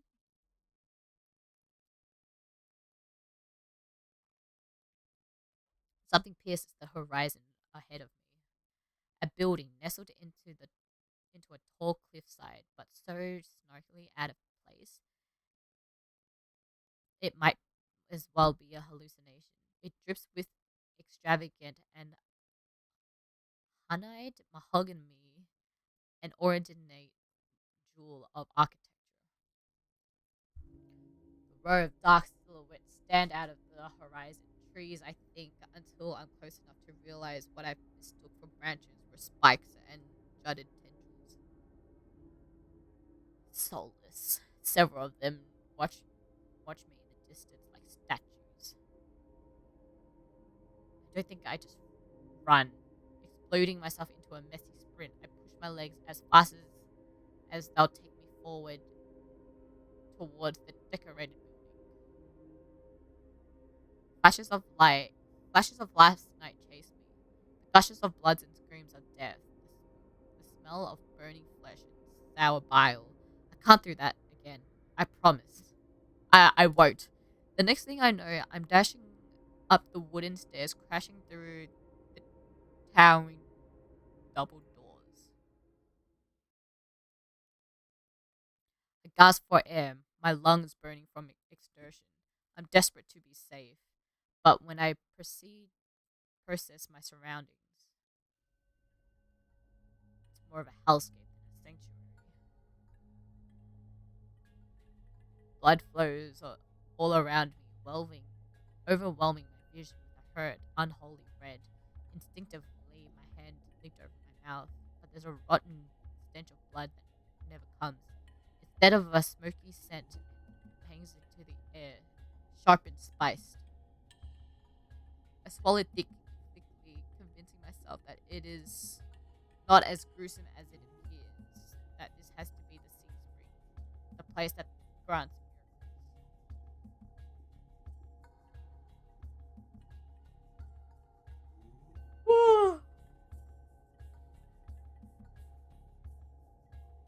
Pulling my eyes away from the pool, I take the rest in of my environment. 10 pillars flank me, blanketed in written notes. Seated pillars scattered on the floor. A rustic kettle sits nearby. Someone must live here, despite how eerie empty it is.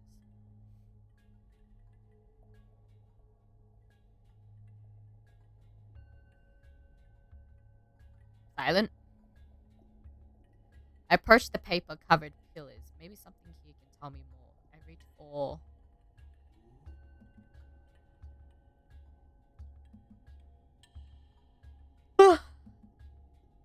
I reach for the note in front of me. It reads, "Dear Mother, don't cry for me. I'm sorry I did say goodbye, but we'll meet in another life.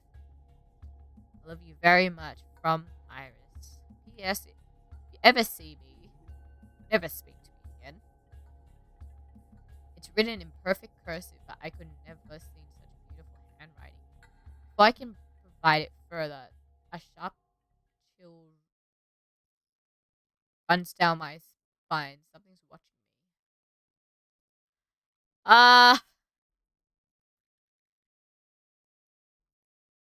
I quickly set the note back, my eyes darting around the wooden deck, and it's still empty, vacant. Finally, I look towards the sea spring.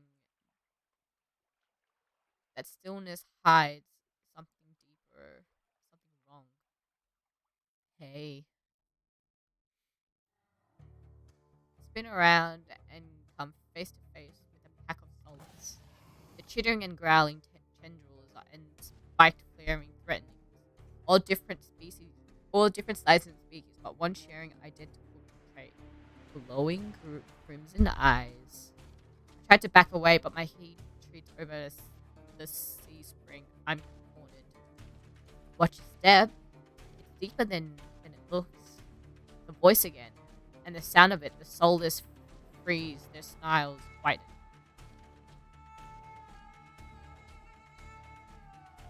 Oh my god.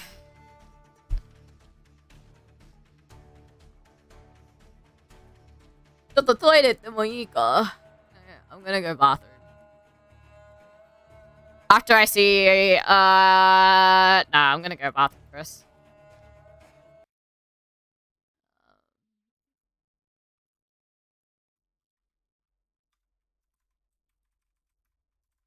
Bathroom break.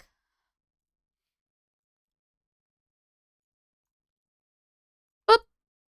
Nice. Okay, I'll be back. I'll be back, and then we can keep going. I need to get more water as well, so yeah.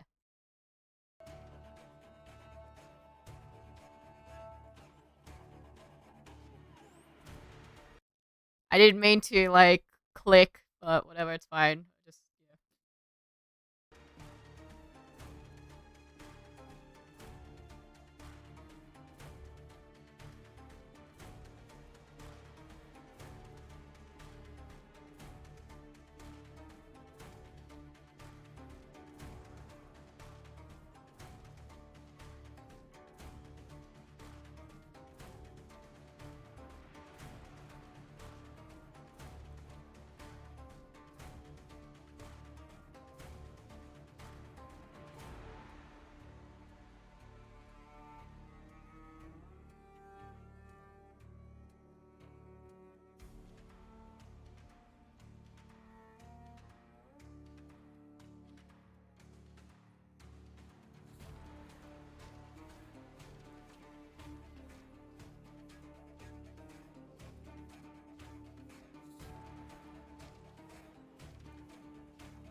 Okay.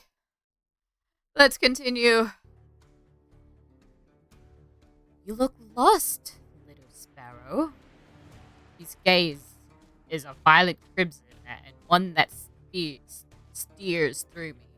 It leaves me feeling raw and exposed. Okay.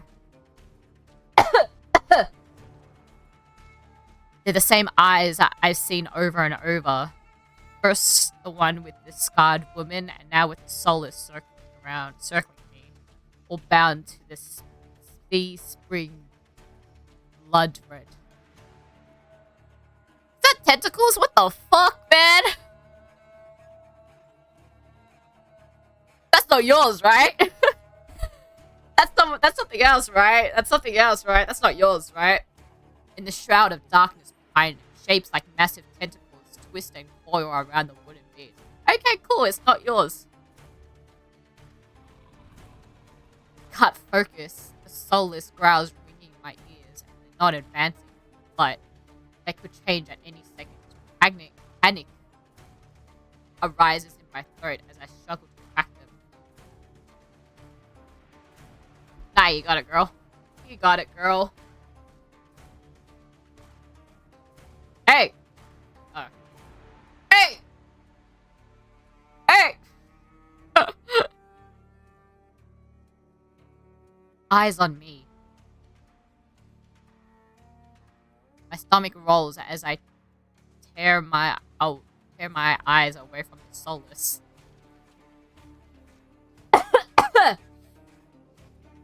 Don't ignore someone who's talking to you. It's not polite. Okay, bitch.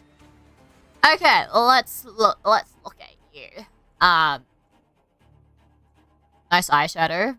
Using eyes. Nice scar. Red horns. I thought that was like another horn thing, but it was just an earring. Nice. I like the white that's coming out. Traditional, but modern at the same time. I see you. Spike shoes, just in case. You know, like kick someone. Yeah. Nice tats. Nice. For a moment, anger knocks my fear aside. Who is this bastard? Yeah. Who the fuck are you, bitch? Is that a ring or is that a tattoo?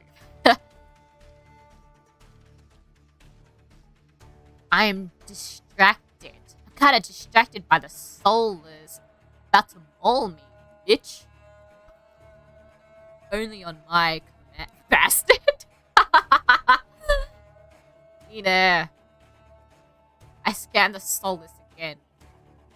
They really aren't attacking me. Clustering more than anything else. You taste them? Power of the sea spring. They're hungry. And they might bite. You could give them a reason to stop them. You could give me a reason to stop them. How about I don't do anything wrong? Trespassing. And that's punishable for death. Gives a non-comic shrug. Expecting mercy was your first mistake. My voice stops in my throat. This man curses coolness in both infuriating and terrifying. I rack my brain for a different way to use the situation. What do you want, mate? What do you want? I'm not in the mood for guessing games. Your hands. Alarms jolts through me. I hide my hands under the cloak. Show me. Why? Won't ask twice. With a sharp huff, I reluctantly hold out my bandaged hand. I get off on this? Unwrap them.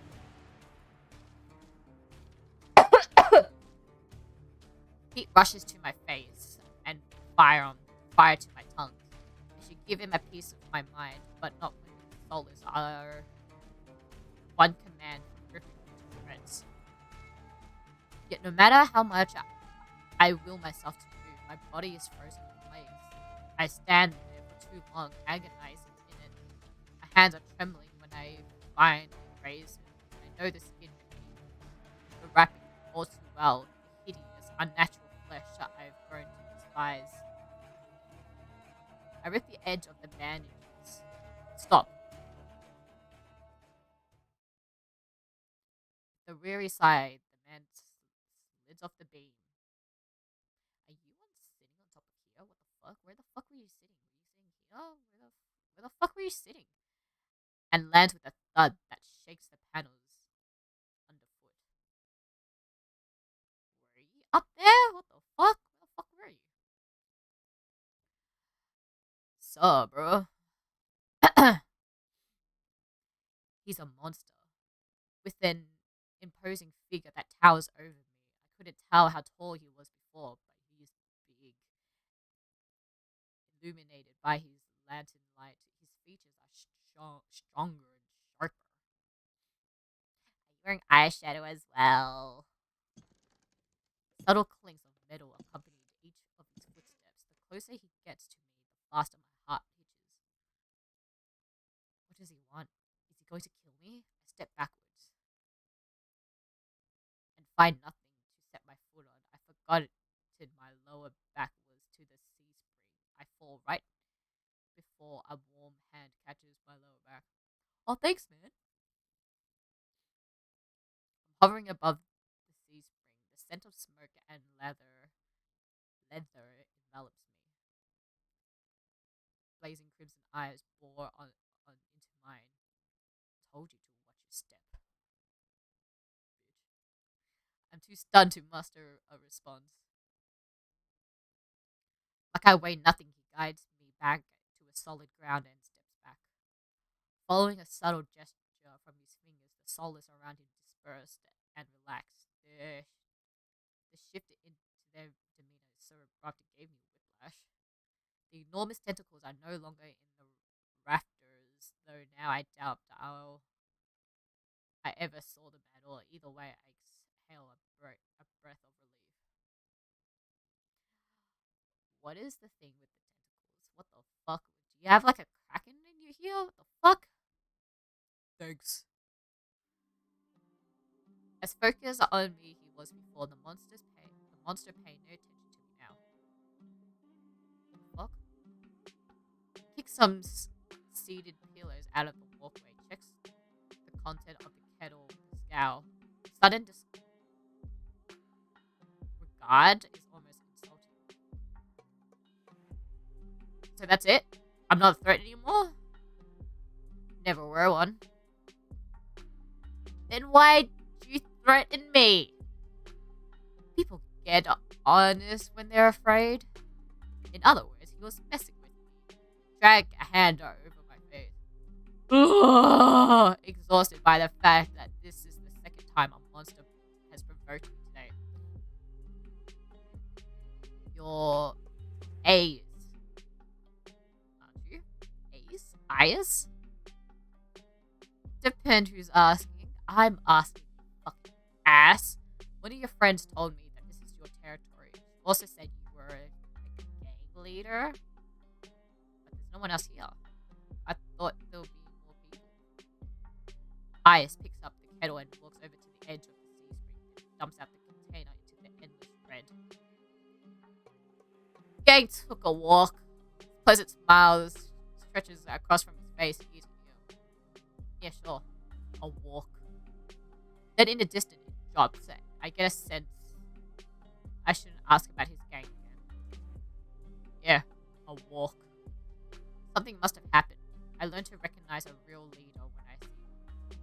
Eyes regrettably fits type perfectly. He knows how to scare people, and he expects submission.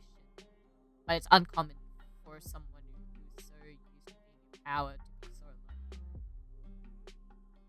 What do you need the sea spring power for? Depends. Can it cure a curse? Probably. You don't know? Nope. Shakes up the empty kettle and starts collecting stray cups, tidying up. My frustration builds and I narrow my eyes at him in a crushing glare.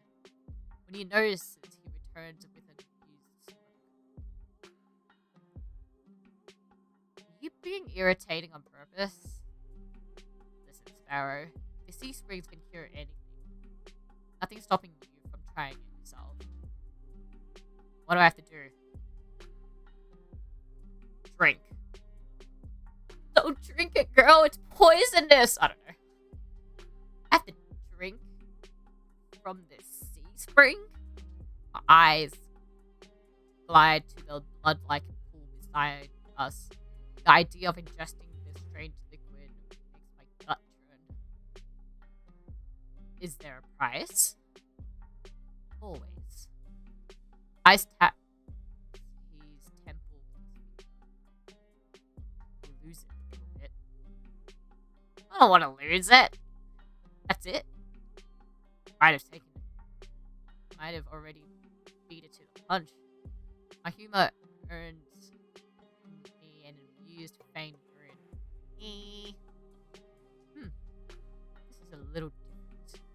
When you drink from the sea spring, you forget who you are. Your mind combined with everyone who drank it before. Humans, monsters, soulless, one big happily family in your head. Yeah, no, I'm good, man. No, I don't need it. Fuck that shit. And my blood runs cold. I've heard those. Group minds. I thought they were just a rumor. I've heard whispers of cults performing rituals to bind their members' minds together. Never seemed possible. Something tells me this is real, even if one thing doesn't add up. Your eyes are red too, but you obviously haven't forgotten who you are. Before I can finish my sentence, eyes stride past me towards the entrance. Time's up. Let's finish this letter. Wait, already? You barely told me anything. Came on a bad day. Got somewhere else to be. There's still so many questions burning on the tip of my tongue, but my frustration spills out before any of them. I was told to come here for help, but instead I get thrown in and kicked out. You're joking, right? Watch your tone. I'm nice. Don't want to ruin the host's mood. My skin pricks at the feeling of being watched washes over me again. My art darts back to the back of the sea springs. The lone ripple dances on a quiet surface. I take Eyes' advice and clamp my mouth shut. Eyes approaches a nearby solace, a lanky dog like with 6 legs and a crown of tendrils. Several sets of crimson eyes adores inside. Its forked tail wags rapidly when Eyes squat beside it. He runs his finger through its tendrils, scratches its chin, and pats its head. Oh, it's just a dog.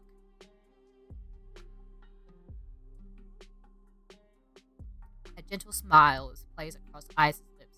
The affection he holds for the solace is painfully clear. I dip my eyes away. My stomach flutters at the tender sight. Aw, he's an animal person.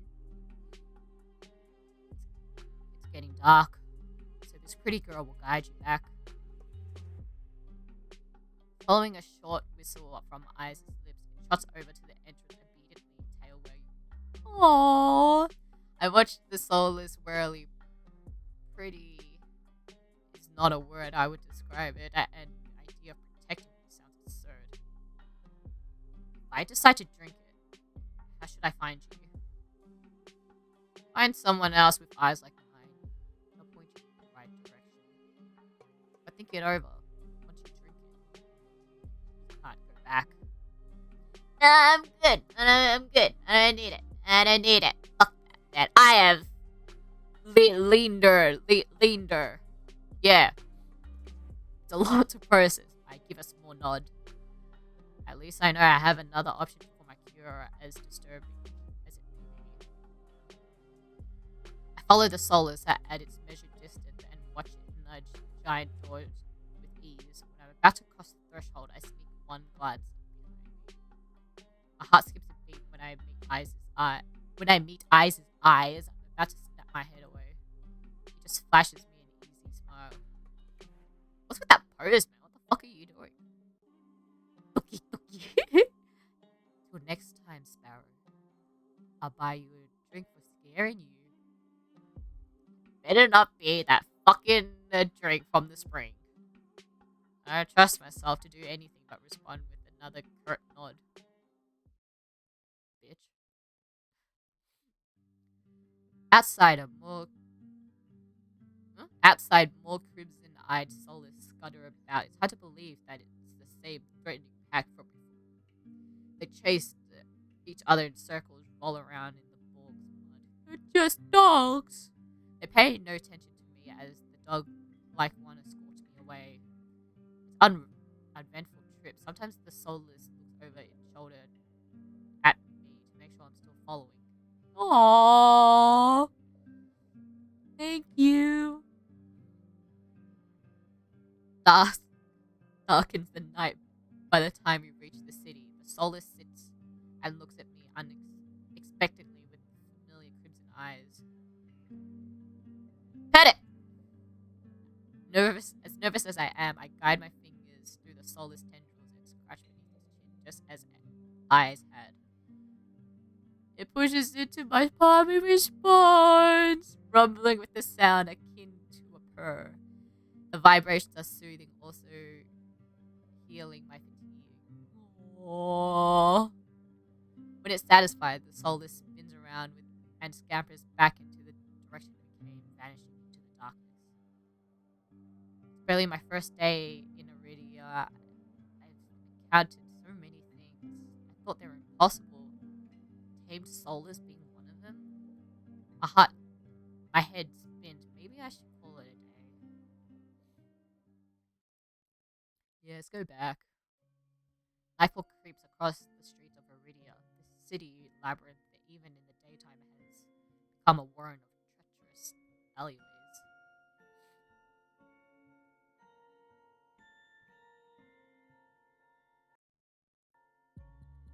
The streets are completely deserted. If I haven't been here earlier, I would have thought that this part of the city is abandoned. I make my way through the winding streets, doing my best to keep my bearings towards the wet wick.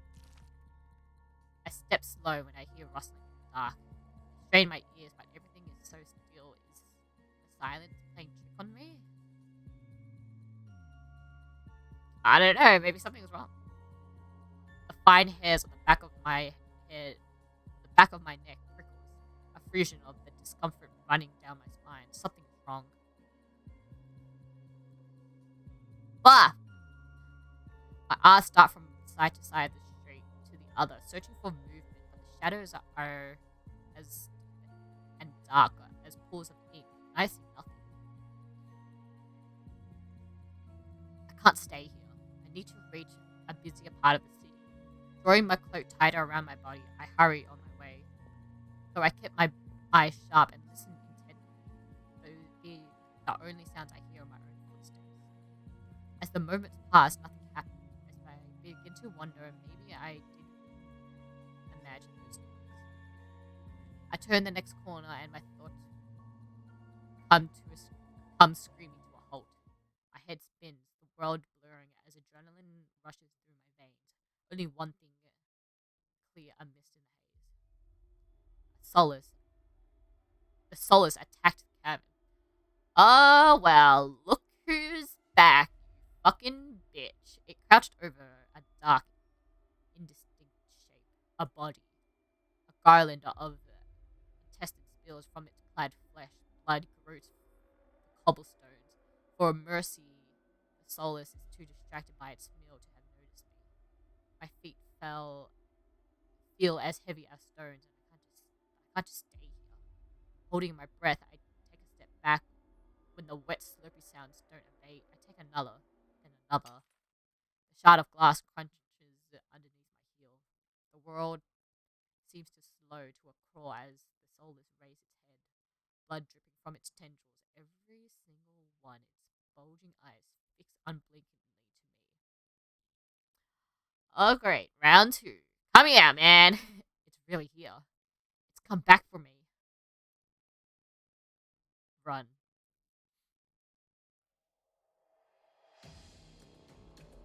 I'm shot off like a shot. I'm off like a shot, running for my life through the darkest streets.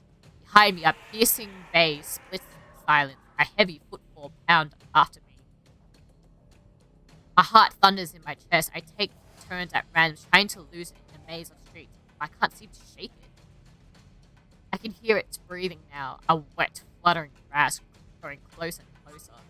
The same claws severing my arms wipe out. I duck and save by pure reflex and skid around the corner. I take 3 running strides before the bottom drops out of my stomach. A wall twice as high as bars my way. A dead end. When I turn around, the soulless looms in the entry of the alleyway. It's no longer running. It doesn't have to. It just prowls closer. Thoughts race. Some of the buildings lining our streets are lit. Must be people inside. It's a long shot, but... Help! Somebody help me! My voice rings through the shadow street. Silhouettes pass by the windows, but nobody answers. In this wretched world, a few people still stick their necks out for the people, flesh and blood, never mind a shooter. The soul is provoked by shouting, giving a raspy hiss. It's the only point I get before it lunges at me with a flash of claws. I hold myself to the side, but the slick cobblestone betrayed me. I fall, sprawling out over the rough stone. As the soulless looms over me, I scamper away until my back hits the wall. There's nowhere else. There's nowhere left to go. I descend on the hill. Up, see you later, girl. But the impact never comes. No way. I wonder who could it be. Place your bets.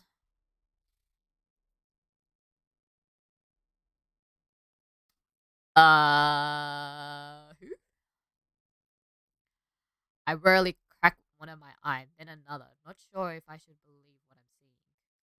A hooded figure crouches in front of me, a bloodstained hand outstretches. Hey, man, girl! It's you! The moonlight silvers the edge of the stiletto knife. Their face and hands are splattered with blood, and the soulless. My eyes dart past the unexpected rescuer and the mishap of the form behind them. The soulless many eyes, once restless and vibrant, now look dull and waxy. A red pool spreads slowly underneath its body. Numb with shock, I can't help but stare. It's dead. After all the people it's killed, and after it nearly killed me twice, I can hardly believe it. Well, I gingerly take the offered hand. The stranger's gaze dips into my bandage. Pale lips part on the brink of a crush, and then it closes again. With the strength of lying, the slight frantic pull me to my feet. As soon as I'm on my 2 feet again, they pull away from me and start wiping the blood from their face and hands. Stay there.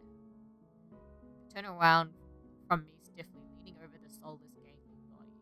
With their backs toward me, I realized that I saw their hooded silhouette and their suburban. Yeah, it is you. Yeah. You saved me.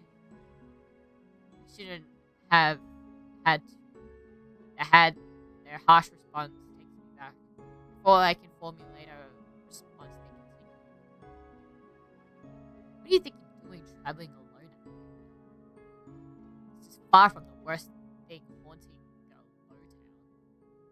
I can't make heads or tails of them. First they save me, now they scold me. Lesson learned. I can do without the lecture though. To my surprise, they break eye contact. Their attention guides back to the soulless corpse. They examine it with an uninscrutable expression. I clear my throat to fill the silence. I'm Nelthorn.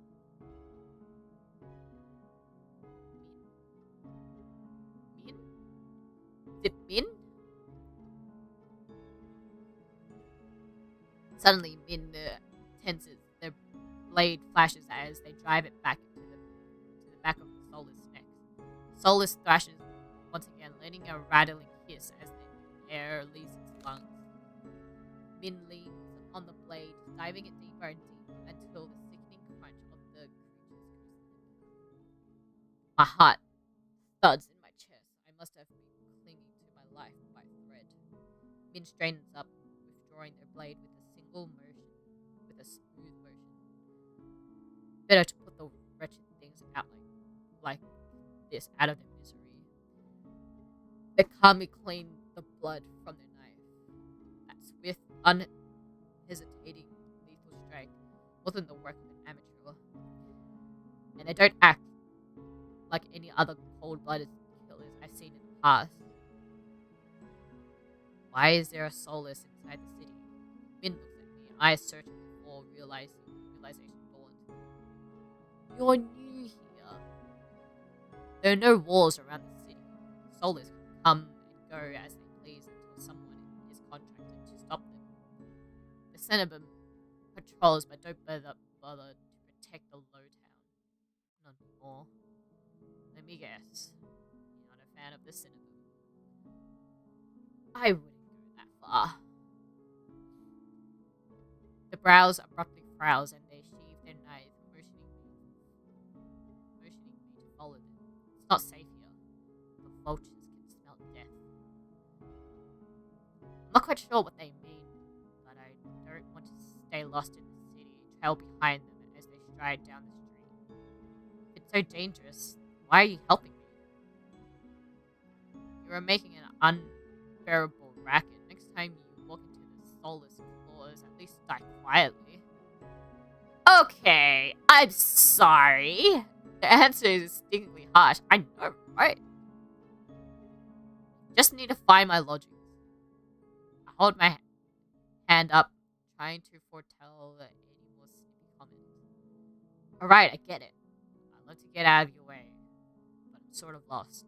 I just need directions back into my logic. What makes you think I'll help you? Nothing. There's no harm in asking. It seems to catch them off guard. Their brows knit and they look away, scowling. How troublesome. Nalthor? Leonard, has he tried to collect me? Ah, damn it. Kuros. I turned surprised by the voice. Kuros walked down the street towards us. His white and gold clothing is pristine despite the grim of the city. Hello. I see Solas. What was your work? Finn shrugs at with the familiarity to the way they regard each other. I didn't know you had friends, Finn. You know them, Kuros? Finn is a freelancer who has done a few errands for me. Quite reliable. Unreliable freelancers don't eat. There's something that Kuros isn't saying here. Naoto needs to get back to wherever she's staying before she wanders into the jaws of another soulless. It is late. Where were you able to find a place to stay, Nalthor? I'm staying at the Wetwick. Over their face falls. I see. Would you like a guide? It might be preferable to wandering around the alleyways. That would be nice. Min clicks her tongue and sighs, sounding mighty put out. Going to the Amulius district? That gaudy cesspit? Come, this way. Despite Min's clear disdain, Kuros led me down to the street. They kept pace with us. Catching my curious glance, Min's eyes narrowed. It's not safe this late. I don't care about you. Kuros is the only doctor worth in this damn place. Are you like this with everyone? The deadpan look at Min gives me an answer enough. I catch Kuros hiding a slight smile. I suppress a sigh, resigning myself to having grumpy shadows all the way back to the Wetwick. I know you type, bitch. Fuck off. Sorry, man, I'm not into, like, oh, I gotta, like, break down this ice girl's heart. No. Fuck out of here. The route Kuros takes is completely different from the slow near ending earlier in the morning. In no time at all, he cuts through the darkened streets and twisted alleys.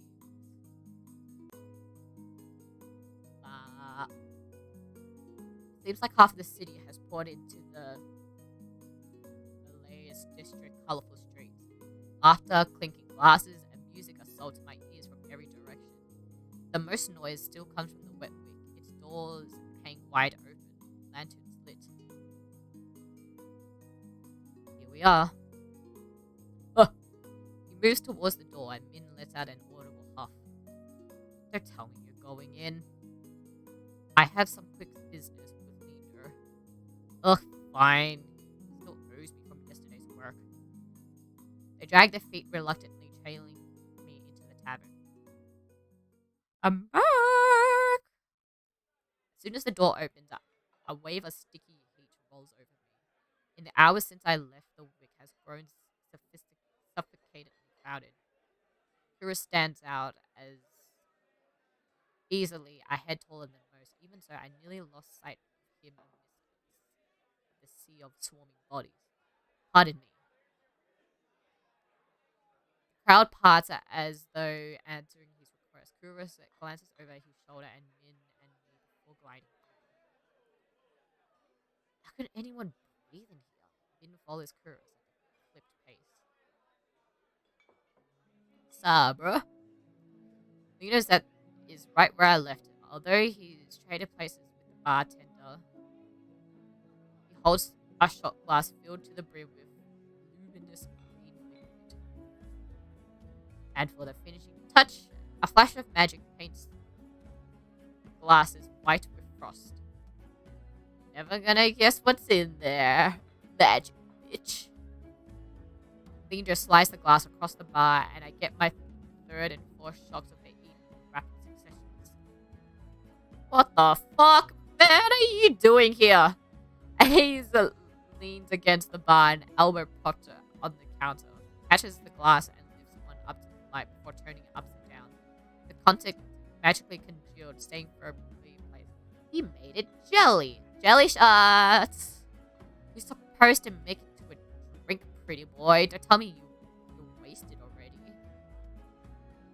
Burr perched up onto the bar counter beside Ace, takes one single look at the shot glass and shakes his head. What have we have here? A bucket full of boogers? Leader's nose treasure? You've eaten worse. Burr's lips twitch and his ears flatten when his eyes offers him a glass. He turns his cheek to a sniff and eyes just slits. Coward. Don't tell me you're actually in one fluid motion. Eyes throws back his head and downs the shot. That. A dark look across Eye's face. It's chewy. Chewy? Wait, let me try again. Behind me, Min rumbles. I told you this place was a nest of degenerates. If it isn't Kuros and Min, at the sound of Linda's voice, Min's pale eyes grow wider. They look ready to bolt until Kuros sets a hand on their shoulder. I promise this won't take long. Min's eyes dart from Kuros' hand to his face and softens. Fine. First. While they step forward, I linger behind, struck by a sudden revelation. All of the people I've met today know each other. Good evening. Good evening, Leader. Eyes. Another drinking competition, I presume. Oh, is it evening already? I could have sworn it was earlier. Just some friendly rivalry, Doctor. Nothing to be afraid of. Curious acknowledged Leader and Eyes. Slightest nod, ignoring Ver entirely. Not that Ver seems to mind. Tilts his head and impishly smiles curves when he spots Min moving silently behind Curious. I almost didn't see them. Looking for your booster seat? Min pushes back their hood, their level of Ver with a cool look. I thought Eyes wasn't allowed to bring his pets here. Ver's tail gives an angry twitch. A first sign of the impending fight, Linder vaults clear over the counter. He slides between eyes and curious. Now, let's try the peace. It's not every day this esteemed doctor takes up on a drink. His arms snakes around Curious' shoulders. You are finally taking me up on the drink, right, Curious? I'm afraid not. We're merely escorting Naoto back to her lodgings. Purely curious and gestures in my direction. My stomach sinks. I reluctantly steps into the light. As soon as he sees me, Linder's face brightens. Ah, Naoto! It's been so long! Everyone, this is Naoto. She is new to Iridia. I feel 5 pairs of eyes fixed onto me, and suddenly the bar feels suffocatingly small. My voice nearly catches in my throat. So, bro. Hi. Again? Wait, you already met everyone? Eyes and Ver's level with me, suddenly amused expressions. Ver's tail gave a lazy wag. We did. Not that long ago either. I'm starting to suspect she's stalking me. He looks far too pleased with himself when I roll my eyes. Bitch. You are wearing shorts, huh? This calls for drinks. What does everyone want? In an instant, everyone's eyes turn to Leander, freeing me from the burden of attention. I still can't believe that they know each other. Watching them talk amongst themselves feels surreal. But for the first time since I undertook the journey to Iridia, I feel a faint glimmer of hope. I know I was meant to meet them.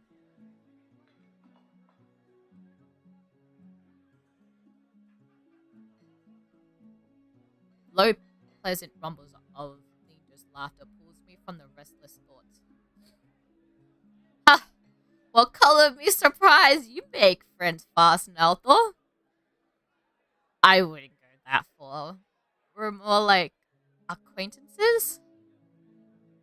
A wise man once said that acquaintances are merely friends you haven't shared a drink with. Okay, bitch. A wise man. You said that. Here, last week. I can hear Min's lip curl with distance across the bar, then just clears his throat and continues unperturbed. Let's toast to Naoto's health. Care to join me, Doctor? Curious politely declined with a wave of his hand. How about you, Min? No. Are you... No. A resounding pop appears the dine of the bar. We all turn in the direction of the noise. Vera looks almost bashful as he accepts an overflowing fruit from the bartender. Poured from a bottle so old the label has been worn blank. They serve champagne here since when?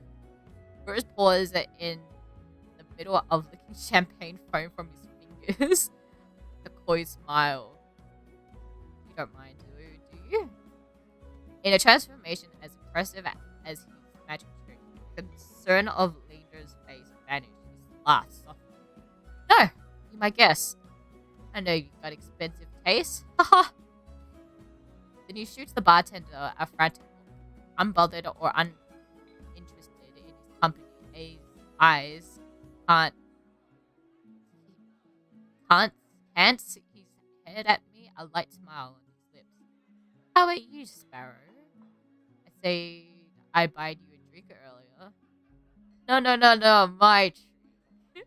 Eyes regard leaders over the lip of his glass. In a dim light, the glint of his crimson eyes looks downright dangerous. Oh, competition! Woo! What would it be, Naoto? Water! Water, please! Allow me. Lena pushes away from the counter to flag down the bartender, leaving me with Curious and more distantly in. Not at least a bit surprised that neither has bothered ordering anything. They seem ready to leave at a moment's notice. Water is a wise choice. it just your doctor's duty to encourage sobriety? Sobriety? Kira shakes his head with a patient smile. The drink here are notoriously watered down, most likely to cut costs, but only encourage the patrons to overindulge. Lynn looks up from adjusting laces of one of the braces. And the only reason why anyone bothers coming here is for cheap rooms and cheaper drinks. Perfect conditions for terrible mistakes. Sounds like you're speaking from experience. Their pale face reddens as they look away, scowling. Linda returns with a glass of water that I accept with a murmuring thanks. He clapped, drawing the attention of the group. Alright, everyone, let's toast. May Naruto stay in Iridia, be full bright adventures and discoveries. Cheers. Cheers. Let's take a drink and drink some warm water.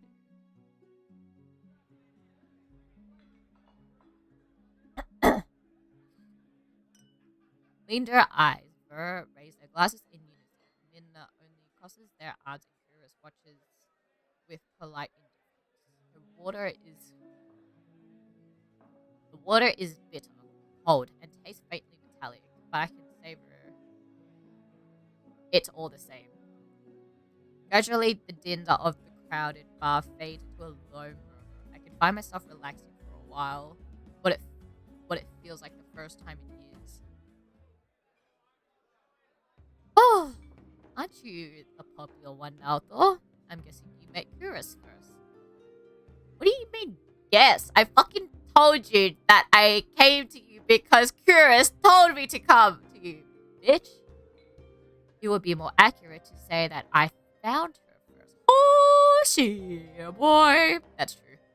You saved my life. I merely performed my duty as a doctor. And you saved my life. And Min did too. Although I must admit that I was confused when I woke up missing all my clothes. Linda makes a choked noise somewhat behind him in size. It's not what you think. Naruto was in grave condition. I could hardly treat such injuries through tattered clothes. The silence that follows stretches uncomfortably long. I look away, unable to face Kura's disappointment, and catches Verse snickering behind his head. Fuck off! That's my cue to change the topic. Curious isn't the only one who saved me today. Don't you listen? I didn't save you. You're simply there. Okay. Shut up. You got a nice fit, girl, but shut the fuck up, man. That's Min for you. Linda reaches for Min, but they ducked under his arm with practice ease without so much as looking his way. As reliable as they are moody. Rilla wanted to talk, considering you neglected to warn her to stay off the streets at night. Oh, I must have gotten a little distracted. Min's only response is a short breath. At any rate, I've never got a chance to thank you, Min. Don't. The less soulless alive, the better. For a heartbeat, Min flickers towards eyes, and their lips twist. Eyes too busy nodding along to Ver's enthusiastic pantomime of stabbing to notice, lost to doubt in an enthralled discussion. I've had enough of this hellhole. Let's go. Min and Kuro shared a brief look and the doctor speaks up. Very well. But there's something I must discuss with Peter if he excuses helpful. And just like that, the three of them depart, leaving me alone to sip my water in silence. Or so I thought until I hear a soft voice. And it's so soft and low, it's practically a purr. Is it Ver? Lost your tour guide? Fuck off, Ver! Turn to find crimson and pink eyes training. lost on me that they chose the instant the others left to strike. Just my luck. As we abandoned, I had to be abandoned with the two most irritating people I met all day. Monsters or not. They're not telling me what I'll do if either of them push on me again. Totally, already snuck off to get his knob slobbered at the back. He's got business with Curious and Min. 2-on-1 business? Isn't he lucky? I can't tell if the champagne or the company of her has gone noticeably more relaxed. He sits with his chin propped at the back of his palm. His ears twitch whenever he picks up and shakes his shoulder. Why are you so far? Come join us. He pats the empty bar stool beside eyes, but I hesitate. The smile Ver wears is sweet and distinctively sly, and the drink in the mix, I dread how he and I will mess with me next. Yeah, I'm like that too. Of like, I don't know, depending of how my friends are when they're drunk, I'm kind of like, I don't really want to be next to you very close. Be like far enough that you can't do anything to me. We don't bite. I'm not just sure about that. Just hours ago, he tried to rob me and threatened me. Still? Surely you must be mistaken. You sure it was me? Yes, it was you. And then you had the gall to kick me out. Or just so you could go out drinking. Gives me another one of his shrugs. I was lonely. A simpler answer than expected, but I guess I couldn't fault him for that. Burr suddenly slumps forward, gossamerously pulling where he rests his elbows on his knees. I set his hand on Burr's waist. Ooh, narrowly preventing him from tipping over the counter. How about we start fresh? Begin with a proper introduction, getting off on the right foot and whatnot. I'll start. The name is Ver, hunter extraordinaire. Ver's right hand flutters to his chest and he bows his head, flinching when his hair falls into his eyes. Eyes didn't say anything, so I suppose it's my turn. It's Nelthor. Ver considers me for a long time. His tail idly sways behind him, and he knocks back to the rest of his champagne. It's a pleasure to formally meet you, Nelthor. He says my name slowly and deliberately, savoring every syllable. A tinge jumps down my spine. I turn my gaze away. Elias smirks at my reaction over the rim of his glass. Something funny? Nope. I open my mouth and closes it as quickly. They want me to react, goading me into another ridiculous game. While their sharp cat-like eyes keep me on edge, something about this tension is fun. It must be the exhaustion. A flash of white over his eye's shoulder catches my eye. Across the bar, Kura's heads to the door. I don't see Linda or Min, but it feels wrong to leave him without saying goodbye. I'll be back. Burhms and wags his finger at me as I leave. I slip through the crowd, carefully not to touch anyone as I'm just nearing Curious. Ugh! I stagger, shoulders checked by a man with neck thicker than both my thighs. He stares down at me, nostrils flaring. Oh, great. Fight time! Out of my way, shit stain. Piece of shit. Roughneck.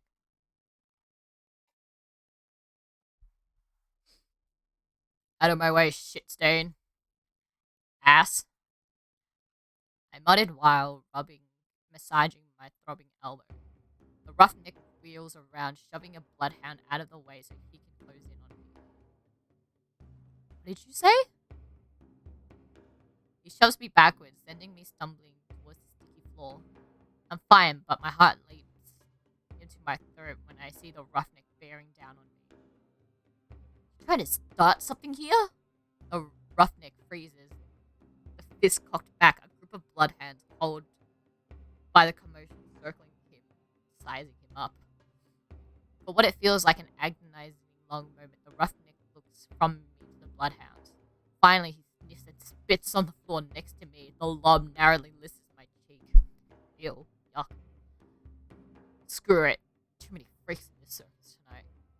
He turns his back towards me and comes face to face with eyes. A dangerous smile spreads across his face. You'll do. What happens next is a blur. Yep. Nice! A fist crashes into Roughneck's jaw, causing him an eruption, gasps, shouts, and even cheers around us. I scramble to my feet, right as the frantic crowd swarms around me, cutting me off sight of everything and everyone. Through the ruckus, I hear lenders shouting, Hey, Ice, take it outside! Ignore them. Everyone, look, drinks are on me! With the full word, the wig erupts with hoots and hollers. Woo! Drinks! The ring around me disperses as the bloodhounds and onlookers rush towards the bar. Throughout the thinning crowd, I glimpse on familiar faces. Eyes vanishes out of the back, dragging the roughneck behind him. Curious lingers near the door, searching, I suspect, for any wounded before he departs. Min draws the hood up as tight as they slip out to the side door, while Vera leans over the counter to swipe a glass of wine behind the bar. And Curious, seating at the opposite end of the bar, dramatically apologizing to the bartender. In the space of a heartbeat, I realize there's no telling when or if I'll see them ever again. I wonder, whoever I may pursue be the last person I get to speak to for the night. I follow. Oh! Save. Yes. This is the point of like saving and then be like, I branch out from here. Okay. Burr, I don't really give a shit about. Min, I don't really give a shit about. Curious was the only there because the only purpose for him was to say goodbye to him. Linder, he's just there. I think Eyes, only because he took a fight for me. Like, you didn't have to do that. But at the same time, I wanted to talk to Linder. Eyes. Morbidly curiosity draws me after Eyes, slinking back to the back of the wet wick. Suh, bro. Alley dead silent. Oh yeah, dead silent it is. Holy shit, man. Not really what I expected from a fight. A dull crunch reaches my ears, then a thud. Fuck? I peer around the corner of the building, carefully to keep my health hidden. Dark glistening red splatters the ground, spidering through the seams of the cobblestone. It guides my eye to a collapsed body across me. Did you kill him? What the fuck? Once so violent, the roughneck is now more than a sack of crumpled flesh, blotted with blood. Eyes exhales and his breath misting against the cold air. Blood flecks on his knuckles and he looms over the motionless body, his feet on either side of it. Fear spreads like ice in my bones. A moment ago he was joking and friendly with others, but now Crimson's eyes find me in the dark. Not running, Sparrow? I rarely raised my feet, moonlight illuminating my face. I thought I was out of sight. Got eyes in the back of my head. Sure do, mate. Eyes steps off the rough neck. My eyes stay locked onto the body. It's wet with layers of blood and grime, completely still. He's alive. Is he? You sure? Calling me a killer or a liar? Shit.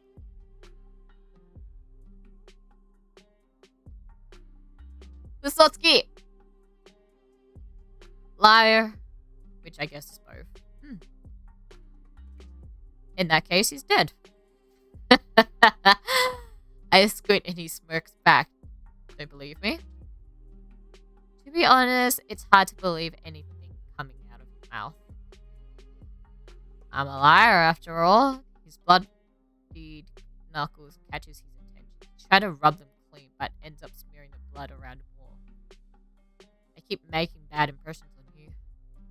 I didn't know you cared about my opinions. Just prefer you didn't piss yourself when we talked. Annoyance bubbles in my chest. Okay. Well, I'm not pissing myself, even with your bad impressions.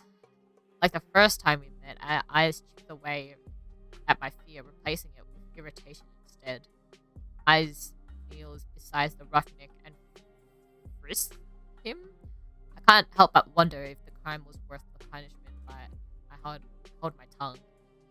Definitely, Eyes' hand searched through Roughneck's pockets. It doesn't take him to find his prize, a cigarette and a matchbox. He strikes a match, sparks a light at his angular features. With the golden glow, it distracts for a moment. My eyes inevitably drops back to the muddy body. Just gonna leave it there. Eyes draws deep from the cigarette, exhales heavily. Smoke curling past his lips. I breathe in the sweet spice scent of clothes. Right, this is fantasy. As his tension melts away, he looks at me with a cool lidded eyes. Should I give him a blanket? Unbothered by the maybe cause, he takes a seat at the crate opposite the bar. I stand awkwardly, forgetting why I came out here in the first place. An unpleasant silence stretches between us. Weathersmiths. Oh man, making small talk. Damn cold, murky, and humid he means.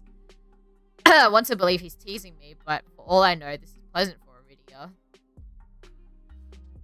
Was Princess good company? Ooh?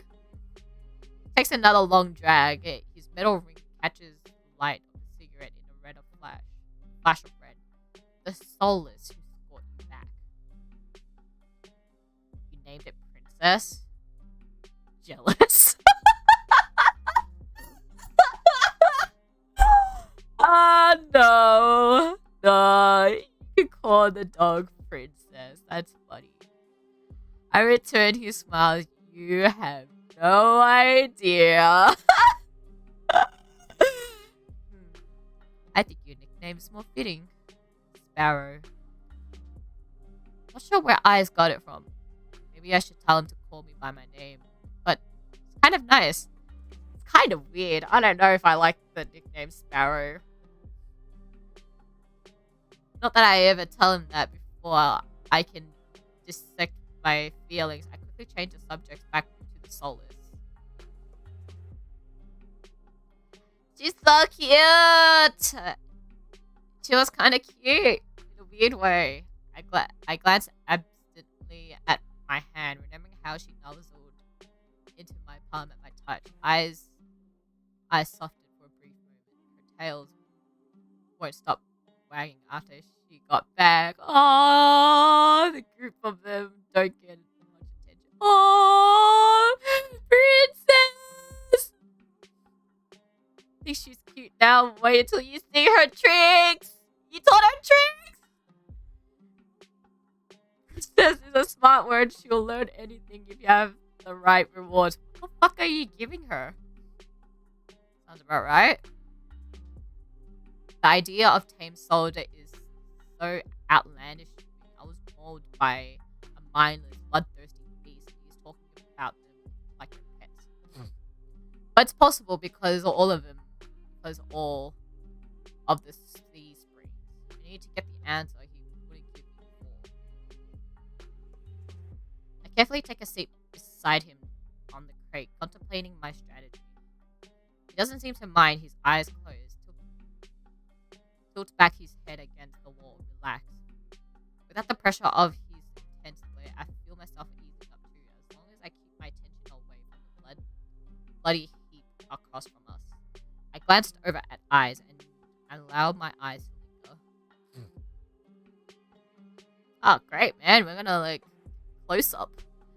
A sea glass color tattoo spirals on his arm, painted over grooves of his muscles. Silver jewelry glints in the moonlight and it draws my attention to his bare chest, roughed hand, carved jaws. His ears, his horns, his pupils, everything about him is sharp. Even his fangs are the only thing shows grins. Not many scars though, strange. Save for one big cut though on his brow, eyes unmarked for how seasoned he acts. What's your verdict? Whip my head in the opposite direction. What verdict? Got a long, good look. Are you impressed or do I need work? Bitch. My face grows hot. You're annoying. He responds with a low chuckle, draped in smoke. Didn't stop you from staring. Shut up! My embarrassment spikes. Without thinking, I blur out, change the topic. I have a question about the sea springs! Autumn clips his amusement in an instant, and his eyes close again. Of course you do. Thought I made myself clear what to be giving up. Before you kick me out to go drinking, I still need to know more. My turn for questions. Sounds more like an order than anything else. I bristled under his narrowed gaze. Fine. Takes a long pull from his cigarette and lets his smoke trail slowly from his lips. Your curse. What about it? Ah! This song and dance is all too familiar. The selfish questions come first. What does it do? Is it painful? Can you control it? I brace myself for the inevitable onslaught. Is the thought of living with it so unbearable? My dread dies with these words. No one has asked me that before. You survived this long. Unless you're running out of time, I wonder if it's worth the sacrifice. He flicks the cigarette aside and props his head on the bloody, smeared knuckles. But what do I know? I'm just an outsider. My fingers fuss with the trim of my cloak. Ordinarily, I feel annoyed, but my chest feels tight. You could have sold me if you were less honest. You're just a shit salesman. Thought I was a liar. Ah, shut up, man. I changed my mind. We lapsed into a silence again, this time surprisingly nice. The quiet, chilled air is calming. Repetitive. You know, you didn't seem like an outsider back at the bar. A lot of people like you. Eyes raise a brow at me. I start asking about...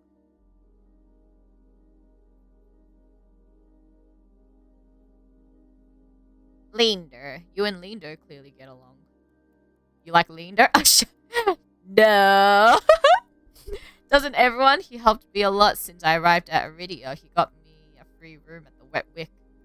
Charming has gotten him far, but for a leader, he sure likes it when others take control. Oh, thanks for the advice. True, he told me to tie him up in case of the curse thing. Thanks, Eyes. Oh shit, what did I do? Okay.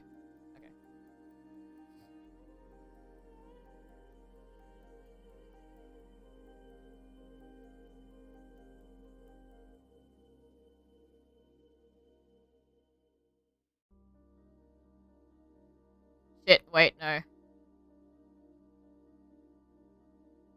No. Okay, okay, okay, okay. Yes. Part of me is desperate, want to ask him what he meant, but eyes continues before I get the chance. Surprised we get along? I thought you'd beat at each other's throats instead of drinking buddies. He smiles is easy, but there's a dangerous edge to it. Linder's done good job for a human. Naturally, there would come a time when his resolve is tested, and the same could have been said for anyone in this plane or the next. As for my resolve, well, stick around in a radio for long enough and you'll find out.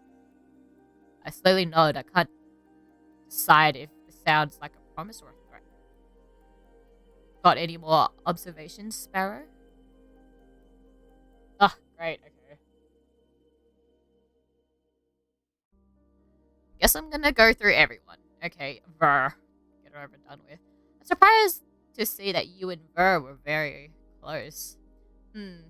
Blessing and a curse. From what I gathered, most people think he's, I don't know, an asshole. And water's wet. I wait for him to elaborate or add his thought, but he doesn't. So, what do you like about him? He lets out a quick laugh as he's amused by my question. Lots of things. You already named one. You like that he's an asshole? Temperament matches the drapes. Looks good in blood and better in tears. Tears or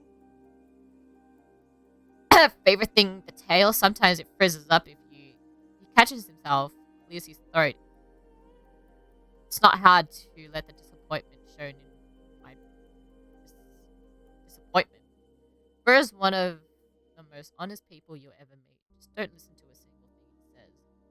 It sounds like a complete opposite to me. Curious. I didn't know you and Curious were friends.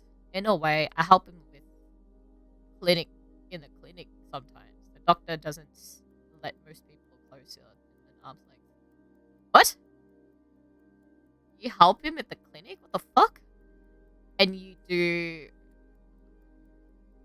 hearts on my sleeve. Hearts on my sleeve. Get the sense Curious was like that in the past. Must have been burned. Trails off after the few words, then shrugs. He opens up in his own ways if he's relaxed enough. I don't know how to imagine that. You'd be surprised, even the doctor has endearing sides. I can't deal what's more intriguing. The fact Curious has an endearing side, or that eyes managed to coat it out of him. Tell me if you discover any of his secrets. I'd kill to know more. Min. Maybe Min doesn't necessarily like you, but they definitely pay attention to you. Ai's reaction takes me off guard. He growls, pinches the bridge of his nose as he aspirated as I've ever seen him. I make it enemies as easily as I breathe. Sparrow, don't bother me. But that dove got it out for me for no reason. Maybe they're unsettled by the sea spring. It's not about that.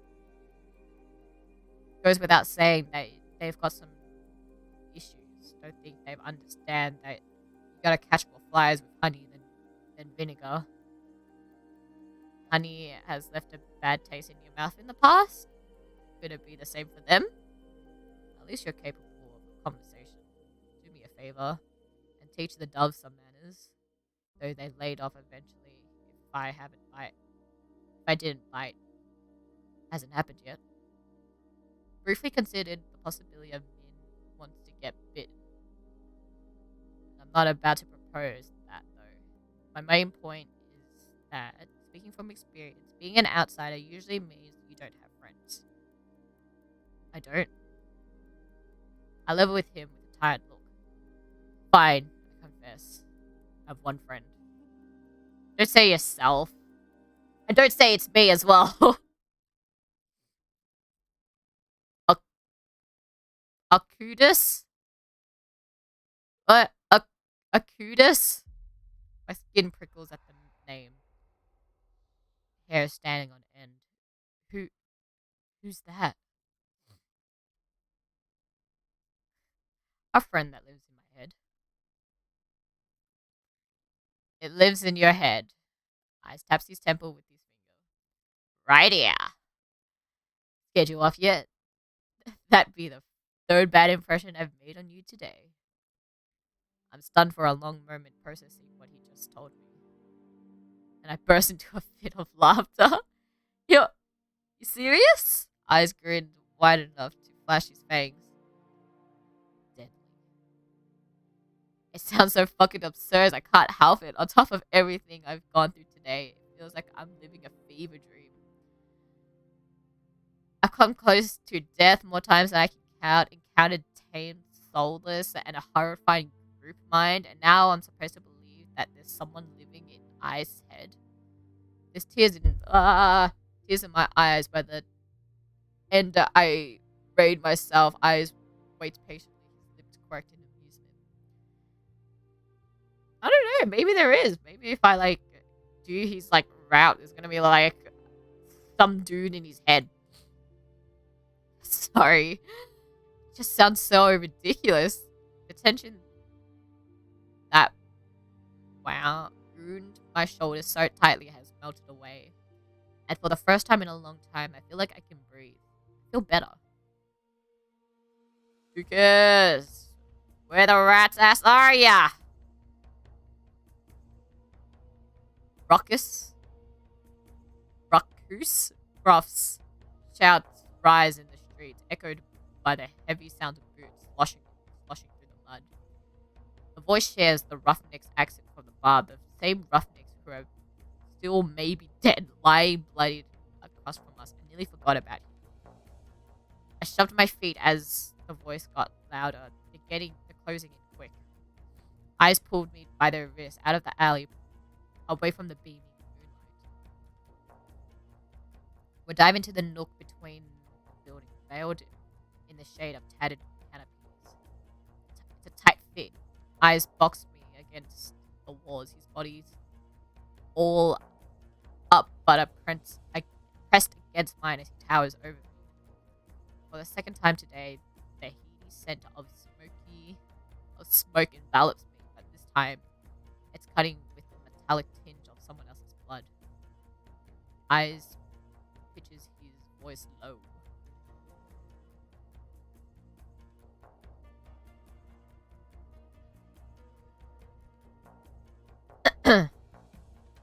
Quiet. My heart leaps into my throat. I'm suddenly acute, aware of the heat radiating of I's body, the feeling of his leg grazing my thigh, the closeness of his breath. This is bad. I squirm against him and earning a burning crimson glare. Do we really have to? His hands cover my mouth, muffling my whimpers, and shakes don't.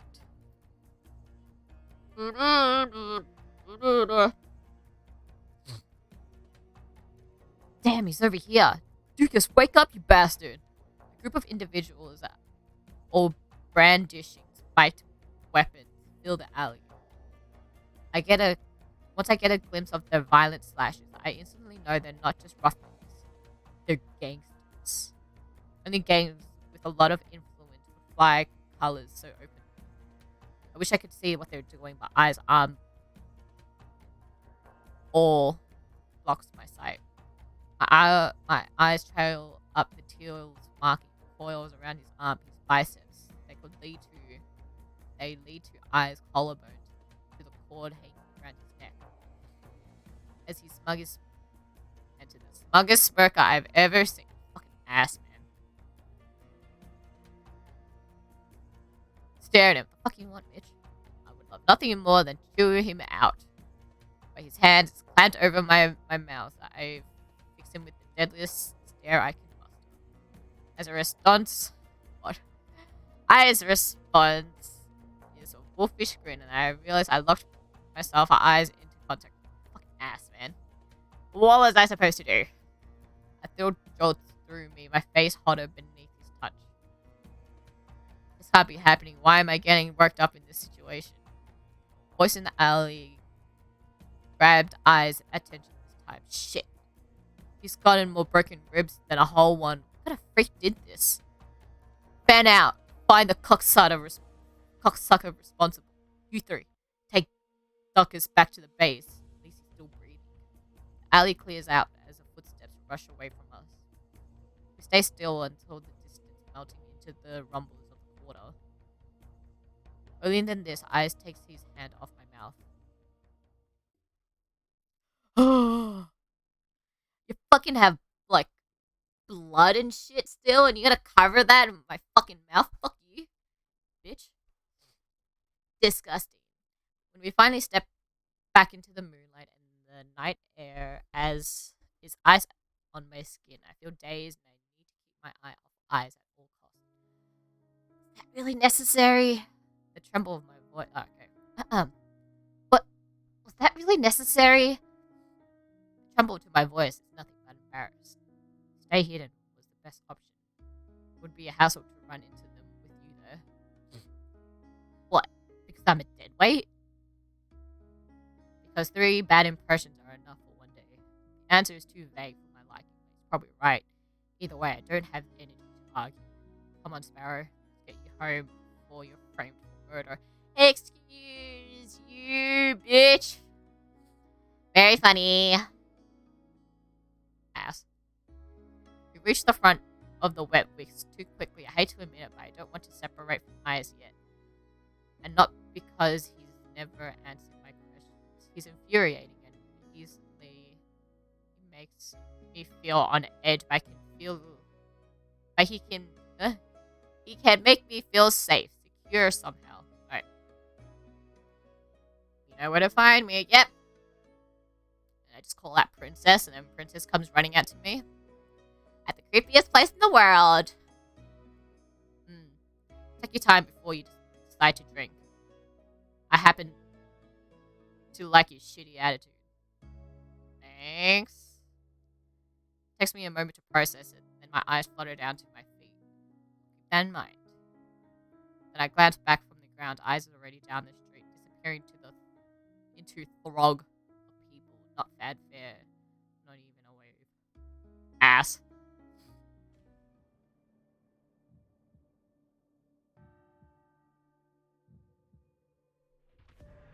Can I go back? No. Choose my fate, but I haven't checked out things yet.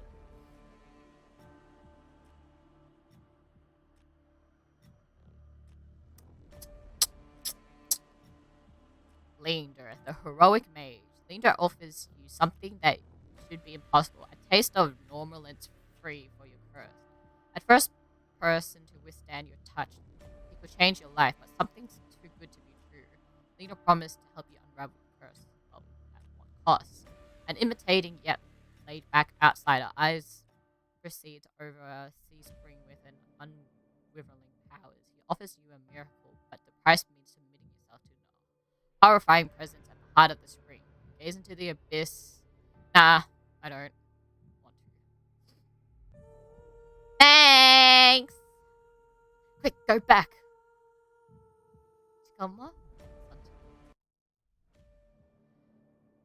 Go back!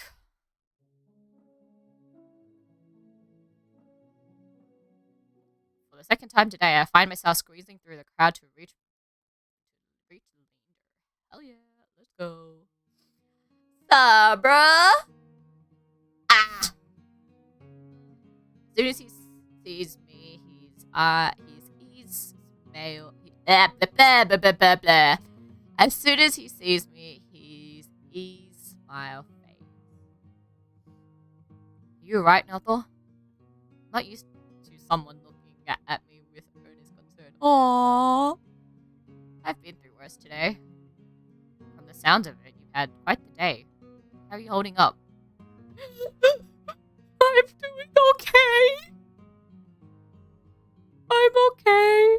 Well, I'm still alive. That counts for something, right? Aridia is not an easy place to live in, but you get used to it eventually. Let's hope so. Dean just signals for the bartender. I'm parched. Do you want anything? have a drink? A water, please? Something simple. Something strong and simple. Water. He raises 2 fingers at the bartender. Make that 2. Once he ordered, Linda turns back to me. Did you at least try and get good food? Oh, I had these fried donut sticks from the vendor near here. As soon as I began describing my meal, his eyes brightened with recognition. Ah, the long lads. The long lads from the Windstorm. You gotta try them with porridge. There's another store about a block from here with rose water rice flour cakes. Take one bite and you'll think you've transported to some Hightown pastry. So did you say rose water rice flour cakes? What the fuck?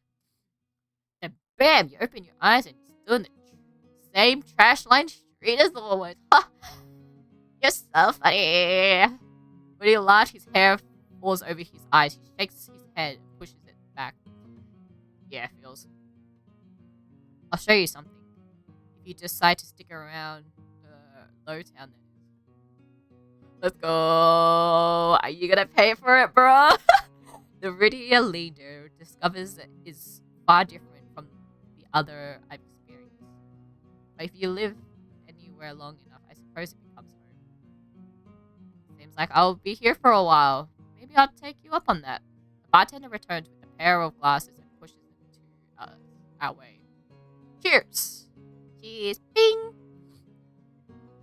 Linda's clink his glass against mine. I take a deep sip of the malty dark ale, savoring its flavor. Surprisingly, finding out that you all know each other, I didn't think Eridan would be so small.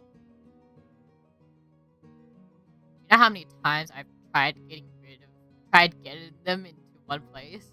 It's impossible. Like, trying to herd such a bunch of soulless. I take them, you know them well? Depends. Was there anyone you're curious about in particular?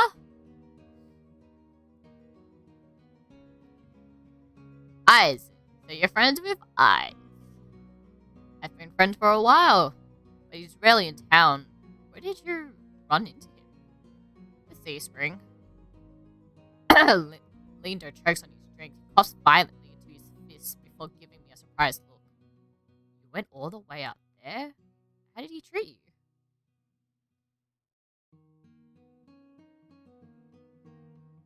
Intimidating. Well, he was intimidating at front. He was up front.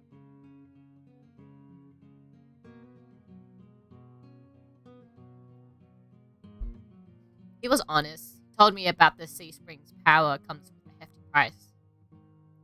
Losing your mind, becoming one of his funny, brainless pets. Sighs, pausing before he speaks again. Does that sound work to you, Naoto? Fuck no, man. The only pets he has are soulless. Yeah, I know. I didn't mean it like that. Eyes has respect and takes care of his own. For a moment, Linda stares deep into the bottom of his glass. When he looks up, the circle of his eyes seems deeper than usual.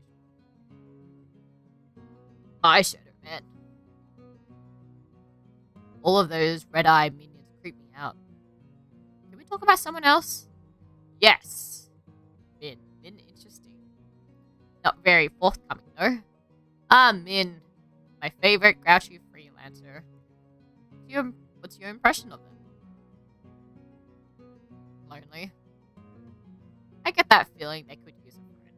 I think Min prefers to be alone. What makes you say that? I think I've known them since they arrived in Iridia, and they turned me down at every attempt I've made. Well, almost every attempt. Oh! He trails off and takes a deep swig of his drink. Anyways, I'm just saying, if Min wanted to be your friend, you know. Oh, I see. Do you and Curious work together? Occasionally. But the mysterious, competent doctor catch your eye? Eesh, seems like a good person, though it's hard to believe anyone's good these days. That's Curious. He works hard to serve the people of Lowtown. He's a miracle worker. Even if his bedside manner could use some work. bedside manner? What the fuck? Do you think he might be able to cure my curse? Linda starts to speak but pauses, considers me for a moment first. Curse is good, but he's only a doctor. Besides, unless you're actively dying, he'll make you wait in line all day like everyone else. Ver. I'm gonna call you Ver. What do you know about Ver? Linder shakes his head slowly, expressions grave. Ver, a living example of the Sabonian cruelty. Most days they keep him on a short leash. I'm surprised you ran into him. So tell me, what do you make of him? Rude. Is he always so rude? Linder snorts, but a smile tugs at his lips. To everyone but eyes. If Ver's ever nice to you, you should take that as a hint to run. Why would the Suburnians let someone so dangerous hang around in the bars? As long as he get his job done, they don't care. I mean, I don't mind having him around. He can be fun. He's just got real presence. What exactly does that mean? He just shrugs and laughs under his breath. He's nice to look at, mildly, but his tongue's at least dangerous for the part of him. And that's about covers it. Tired of standing? Will you find you somewhere to sit? Linda pushes away from the bar, beckoning for me to follow him. Leads me to a small booth hidden in the nook of a bar. A pair of bloodhounds notice him and immediately leap at their feet, offering their seats to us. As I slide into the booth, a web of graffiti scratched into the booth tabletop, catching my eye. The deepest groove forms the outline of the dog from Linda's poster. Dozens of them roughly etched names surrounding the drawing, some fresh, some worn. What is all this? It's a tradition. Whenever someone joins the Bloodhounds, they have a drink with us and they carve their initials. The barkeep must love that. After the first year, she finally stopped charging me for the extra damages. 2 years and countless drinks later, she added her own. Not planning on recruiting me, are you? He quickly shakes his head. Not yet. You need time to think about your own path. You know what you're going to try next? The Christian gives me a pause. I take my hand out of my cloak and rest it on the table. Think you can help me? Of course! We can find the answers together. Linda starts to reach for me as though meaning to take my hand before stopping himself. His eyes flicker to mine. I won't fail you, Novel. But if you ever need a taste of normalcy, I'll always be here for you. Aw, thanks! My chest tightens at the memory of touching you. Even now? Linda swallows. The table groans under his elbows as he leans forward. The booth is too narrow and he completely blocks my view of the bar counter because he's so fucking huge. It's almost as though Linda and I are completely alone. If that's what you want. Holy shit, man. How does it make you feel? It was warm, exciting. I don't know how to describe it. Linda rests his right hand on the table. He looks at me and smiles when I place my hand in his. Right. Slowly he begins to unwind the bandages, stopping it every so often to glance at me. As my skin become visible, I cast a nervous glance at the bar, but so far as I can see, no one's paying attention to us. He just squeezes my hand gently. Oh, no one would notice. Oh! He pulls back, raising his. Oh my god! He pulls back, raising his hand to his mouth so he can tug off his glove with his teeth. The muscles in his forearms tighten as he flexes his fingers. Okay, no need to go that far. Goddamn. Our eyes met and Lee just offers his hand again. There you go. Hand holdings on demand. What? A lump forms in my throat. I'm certain Lindo sees it in my face, the flicker of desperation. His voice lowers into a whisper. Anything you want, Nalthor. Oh, shit, bro. Anything? Like anything. Anything you want.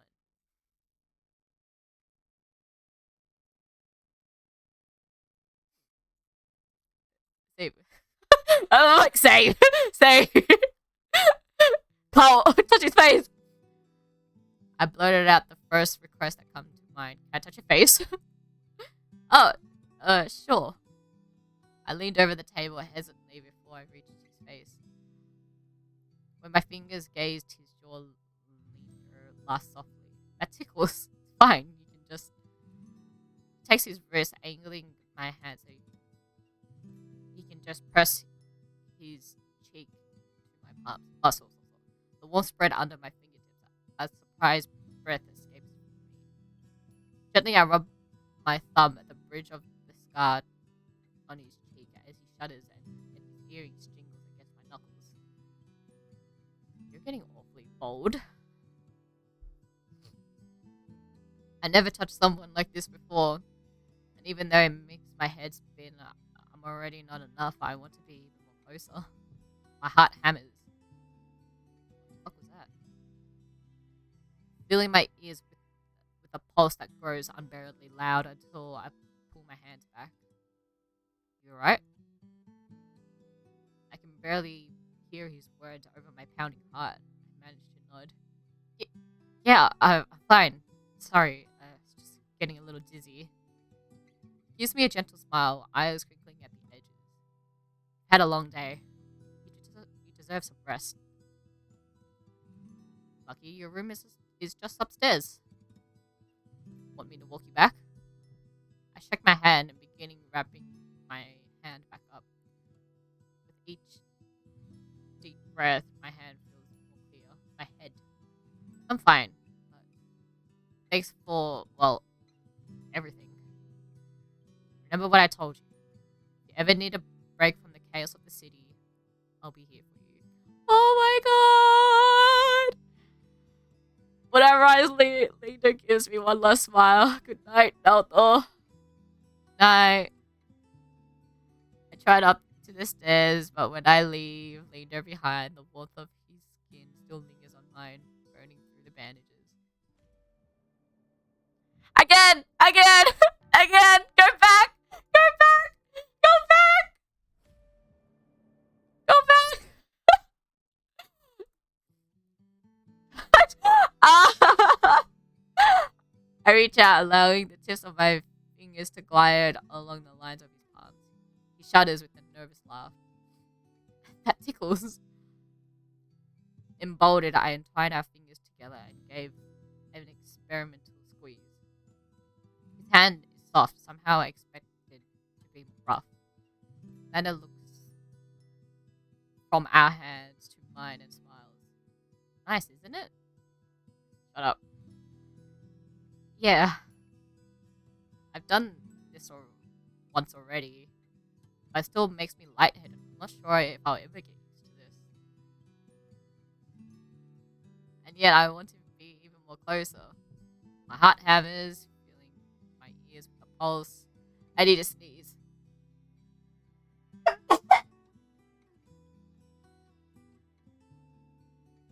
I sneezed. Okay. My heart hammers, filling my ears with a pulse that grows unbearably loud until I push my hands back. You alright? I can barely hear. Yeah? Yeah, I'm fine. Sorry. Just getting a little dizzy. Gives me a gentle smile, eyes crinkling at the edge. You've had a long day. You deserve some rest. Luckily, your room is just upstairs. Want me to walk you back? Check my head and begin wrapping my hand back up with each breath, my hand feels more clear. I'm fine, but thanks for everything. Remember what I told you? If you ever need a break from the chaos of the city, I'll be here for you. When I rise, Lender, God, I don't know how to say his name, gives me one last smile. Good night, Nathor. Night. I trot upstairs, and then when I leave Linder behind, the warmth of his skin still lingers on mine, burning through the bandages. Ugh. Sure, this doesn't matter. It doesn't change it. Meow.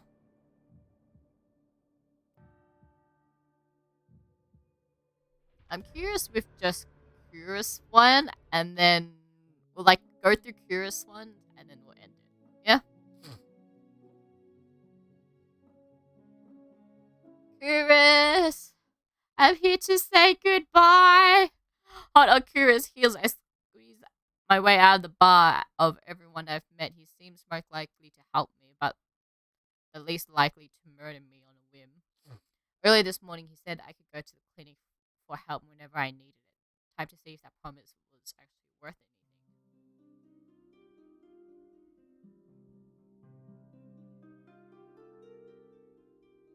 anything. I breathe a sigh of relief once I'm free out of the crowded bar. Kira's hearing me turns my way. Nathor, you seem upset. I take that the Amaryllis district is not to your liking? I pause to think about it. It's not so different from the streets where I grew up, though the clientele is much more colorful. That's not why I stepped out. You're not in need for treatment after that fall, are you? I scale up to him and he holds out his hand in a mollifying gesture. I apologize, Nathor. Please continue. About time! Someone cuts across towards Kira, stopping the both of us in the middle of the street. Even in the dim pink haze that seemed to blanket over everything, that so mistakenly pressed white uniform, that stiffly scratched hat. Another Sabonian clerk. I hesitantly stepped back, making myself inconspicuous as possible. Can I help you? Nervous onlookings hastily part of Curious and the clerk. Two of them form an island of white in the sea of a teeming color. Enough. You know why I'm here? And I hope you find this edifying. Curious reaches into his coat and produces 3 tiny glasses of vials bound together with a thick leather cord. A silvery powder shimmering inside. He gently flicks the glass, watching the containers swirl, and extends the vials to the clerk. This is it? They look extremely unimpressed. Appearances can be deceiving. Throws me a glance at the swift smile. I'm too surprised to respond. Curious was the first one to warn me about the Sabonian. No one I've ever met in anything good had anything good to say about them. And yet here he is, openly dealing with them in the Amaryllis district. That's between the Curious and the clerk, who seemed to notice me for the very first time. Good night. They bowed to Curious, offered me to extreme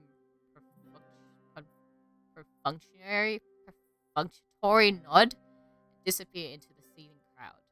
Nathor, is something amiss? What the fuck was that? Yeah, what was that about? Lower your voice. It is a little consequence. That's all you have to say after giving me an earful about the Sabonium? You... Shh. Be calm. He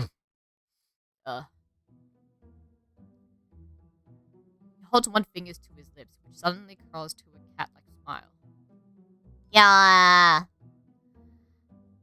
For now, please enjoy me for a short stroll. Curious golden eyes twinkle in the low light. He beacons away from me from the main route fare down the side street, lower with vendors hawking late night snacks. Wait, what? Now powerfully cautious in spite of myself, I hurry after Curious. Each of his long, graceful strides is easily two of mine. I caught a glimpse of his gleaming white coat, disappearing into the corner of the street. In the moment I caught up, the delicious scent of the freshly baked good flooded my nose. My stomach gives me a loud rumble. Ooh, one honey pistachio cookie, please. Coming right up. Without breaking his swift pace, Curious plucks the sticky confection out of the merchant's hand and offers it to me. The heavenly smell makes my stomach rumble once more. I take a bite without hesitation. Curious watches me with an indulgent smile, and I knows he hasn't had anything for himself. You're not hungry? You not need to concern yourself with me. I stops mid-sentence, his eyes starting back the way we came, his hair sticking up to the back of his hair. I turn around to peek over my shoulder, hoping I don't look too suspicious. Sure enough, it's the same cloak and the waylaid us in the street, now wearing thunderous, angry expression. Uh-oh. Well, disappointment can be a learning experience. Glimmers of realization drawn over me, and I stare up at him. What exactly was in those vials?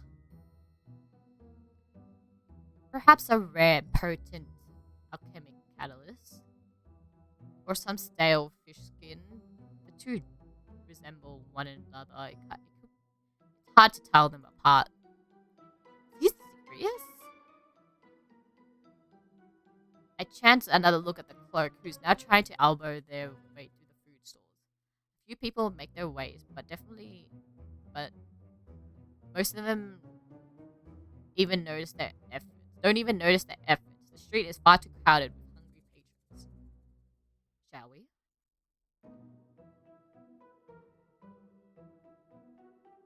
Without even waiting for a response from me, he glides swiftly into the crowd once more. Is there a point to all of this? Is there a point to all of this running around? In addition to my personal amusement, I suppose I would like to show you the sights. He is serious. He's seriously fucking with me. I must wish that disquiet people must show, because Curious smile softens a bit. As I said, you have nothing to fear. He ducks into what looks like a small abandoned doorway, but it opens to a small covered market.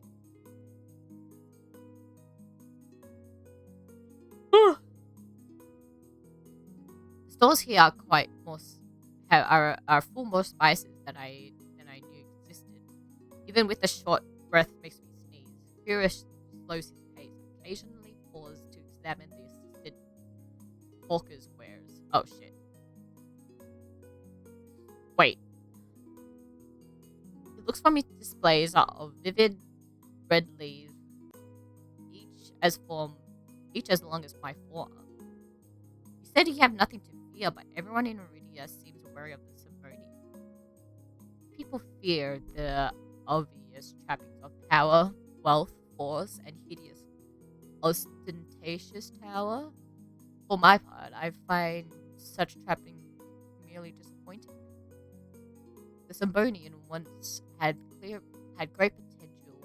They squandered decades ago in the pursuits of trinkets, pleasure, and petty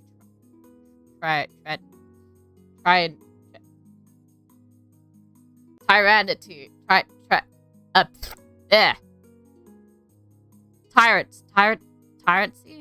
Tyrant.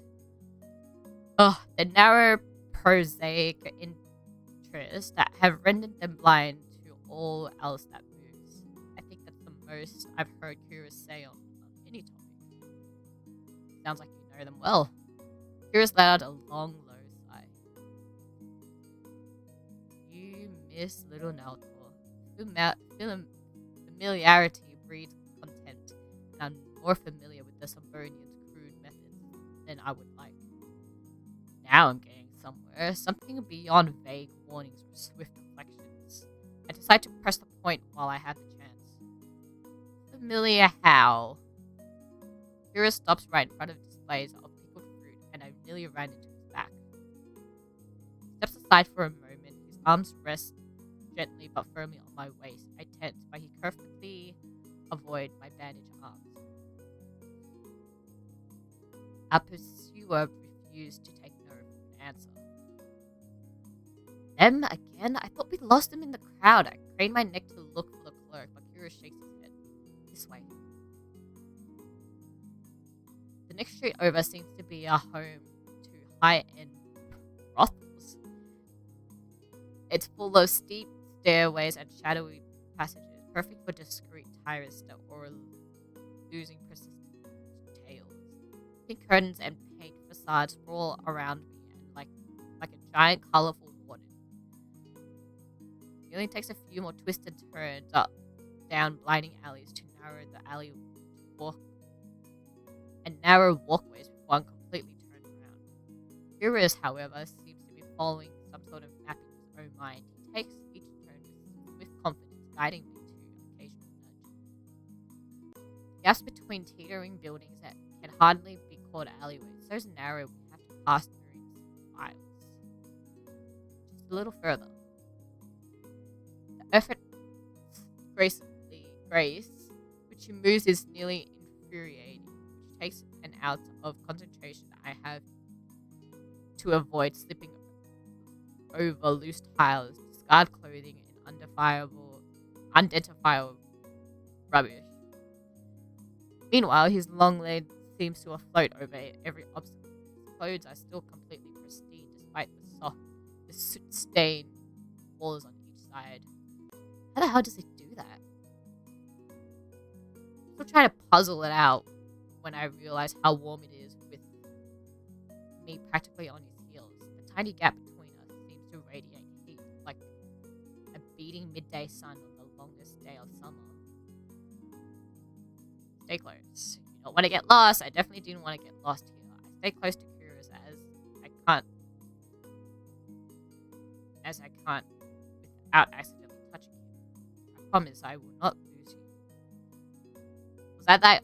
Was I that obvious? Our eyes met, and despite my best efforts, I find it hard to hold his gaze. I've never seen eyes like his. Despite our dark and dingy surroundings, it's like Curious rates his own light whenever he looks at me. Thank you for indulging me, Naruto. I believe we have lost our trail. Yeah, speed this up. I'm getting tired. It's much quieter on the edge of Aurelius district, and the deals in the shadow shadier. Did you enjoy your impromptu tour? Relief escapes me in a tired laugh. After a day I've had, playing keep away from the Sabonian's cleric seems almost normal. I wasn't in mortal peril, so it's a nice change of pace. He laughs too, a soft and pleasant chuckle completely at odds with his usual cool demeanor. Are you sure you lost the cleric? That clerk? Cleric? If there's one more thing you can count on, it is the elitism of the Sabonian's finest. They were not deigned to follow us this far. He sounds confident enough. I was staring to wonder if we had made it to a full circuit of the city to ditch them. A beamer of moonlight cuts through the clouds, casting his face into sharper relief.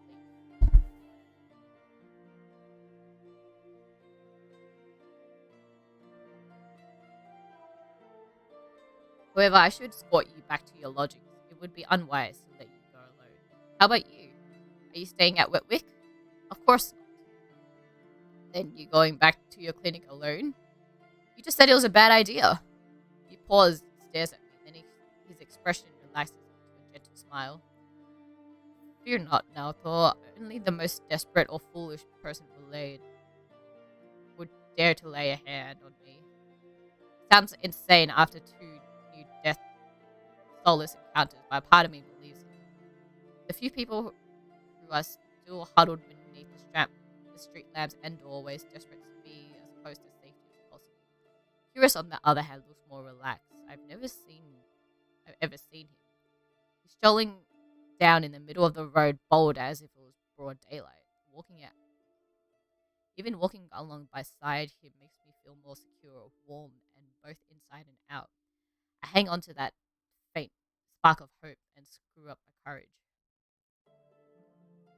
Did you mean it in the morning when you said I could come back to you for help? Every word. All of his early mirths vanish, replaced by calm focus.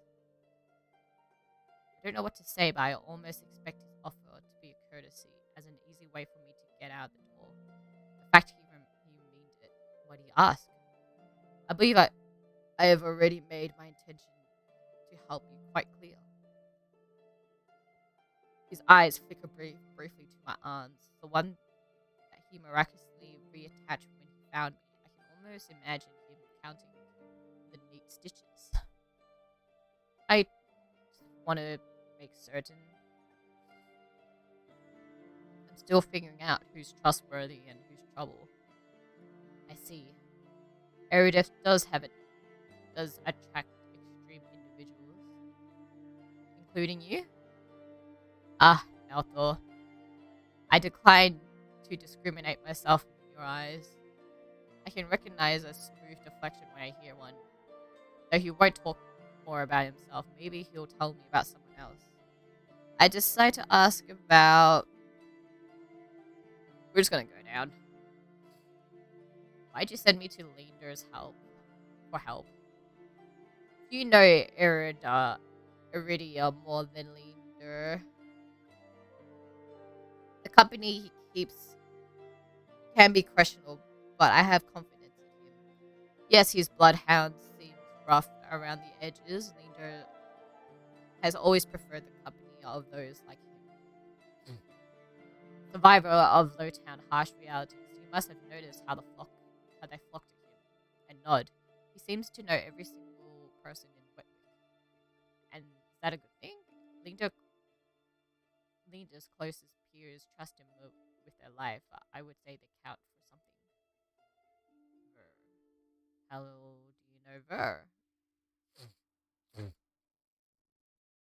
Curious visually stiffens. I remember how the venom in Ver's voice when he grabbed me. That fucking doctor. Looks like the feeling is very mutual. Regrettably, Ver is one of my worst patients. How did you cross his path?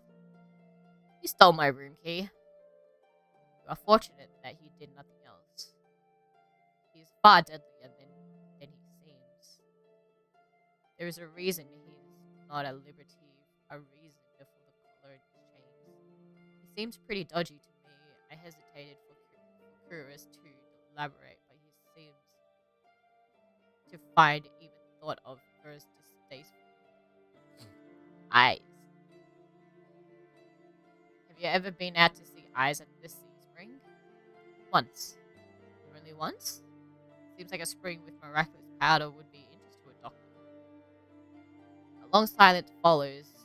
So long, I'm not sure if Kira's heard me. I'm about to repeat myself when he finally speaks in a new whisper.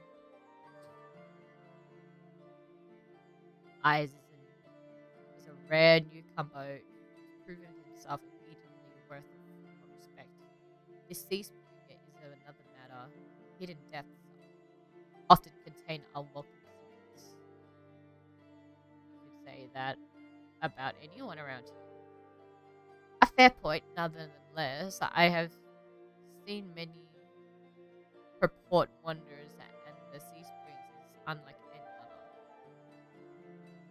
other. Until time will tell what that means. You and Min sounds like you know each other very well. Curious heaves a long-suffering sigh. I know them better than most, and less than I would have liked. Like you, Min. I need to sneeze again.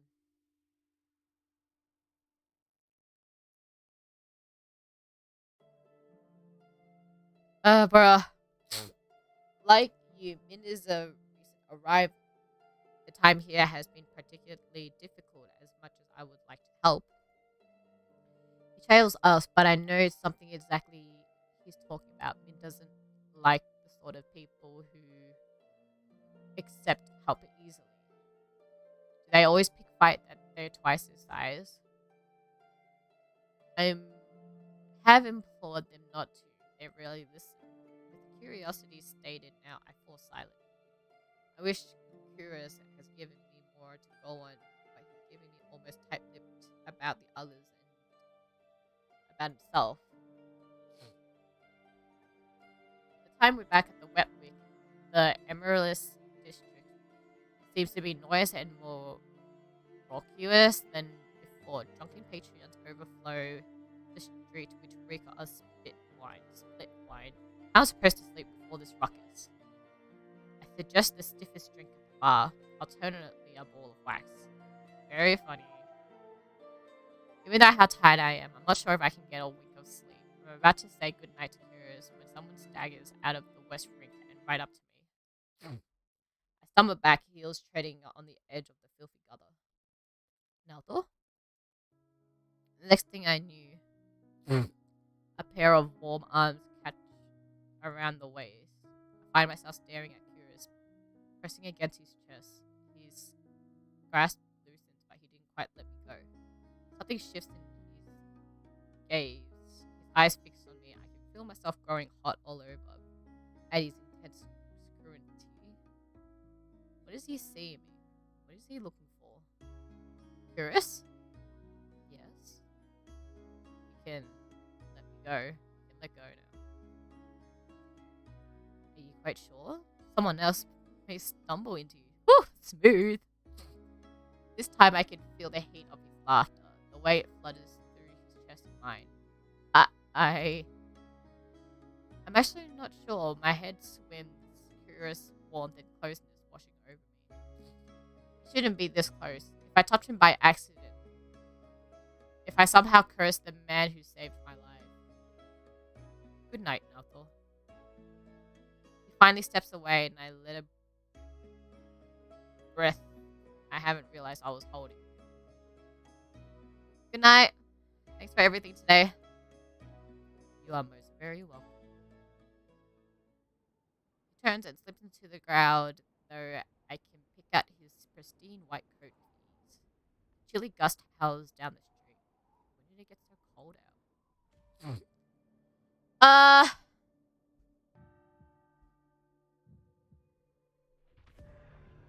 I think that's good enough. Oh my god, it's getting like really sleepy during the last part of Curious's thing and bloody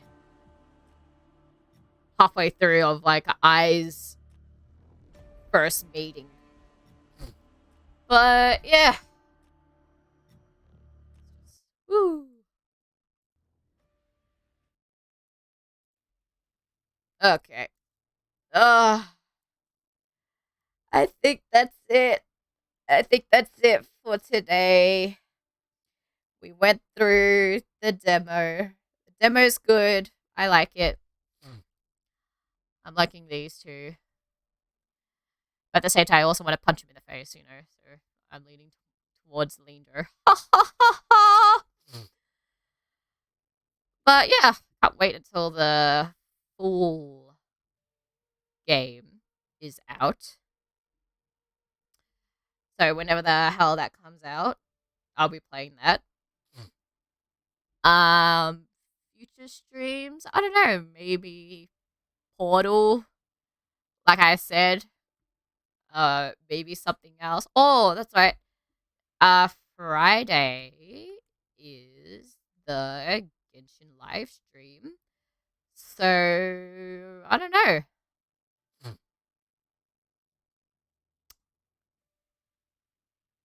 Maybe I'll do Genshin as well. Maybe I'll do Genshin because I need to catch up on stuff on Genshin. Anyways, I'm gonna end it here. Thank you for everyone who watched and enjoyed today's stream. Can't wait for when everything comes out, and I'll play that. Thank you. Oh shit! No, why?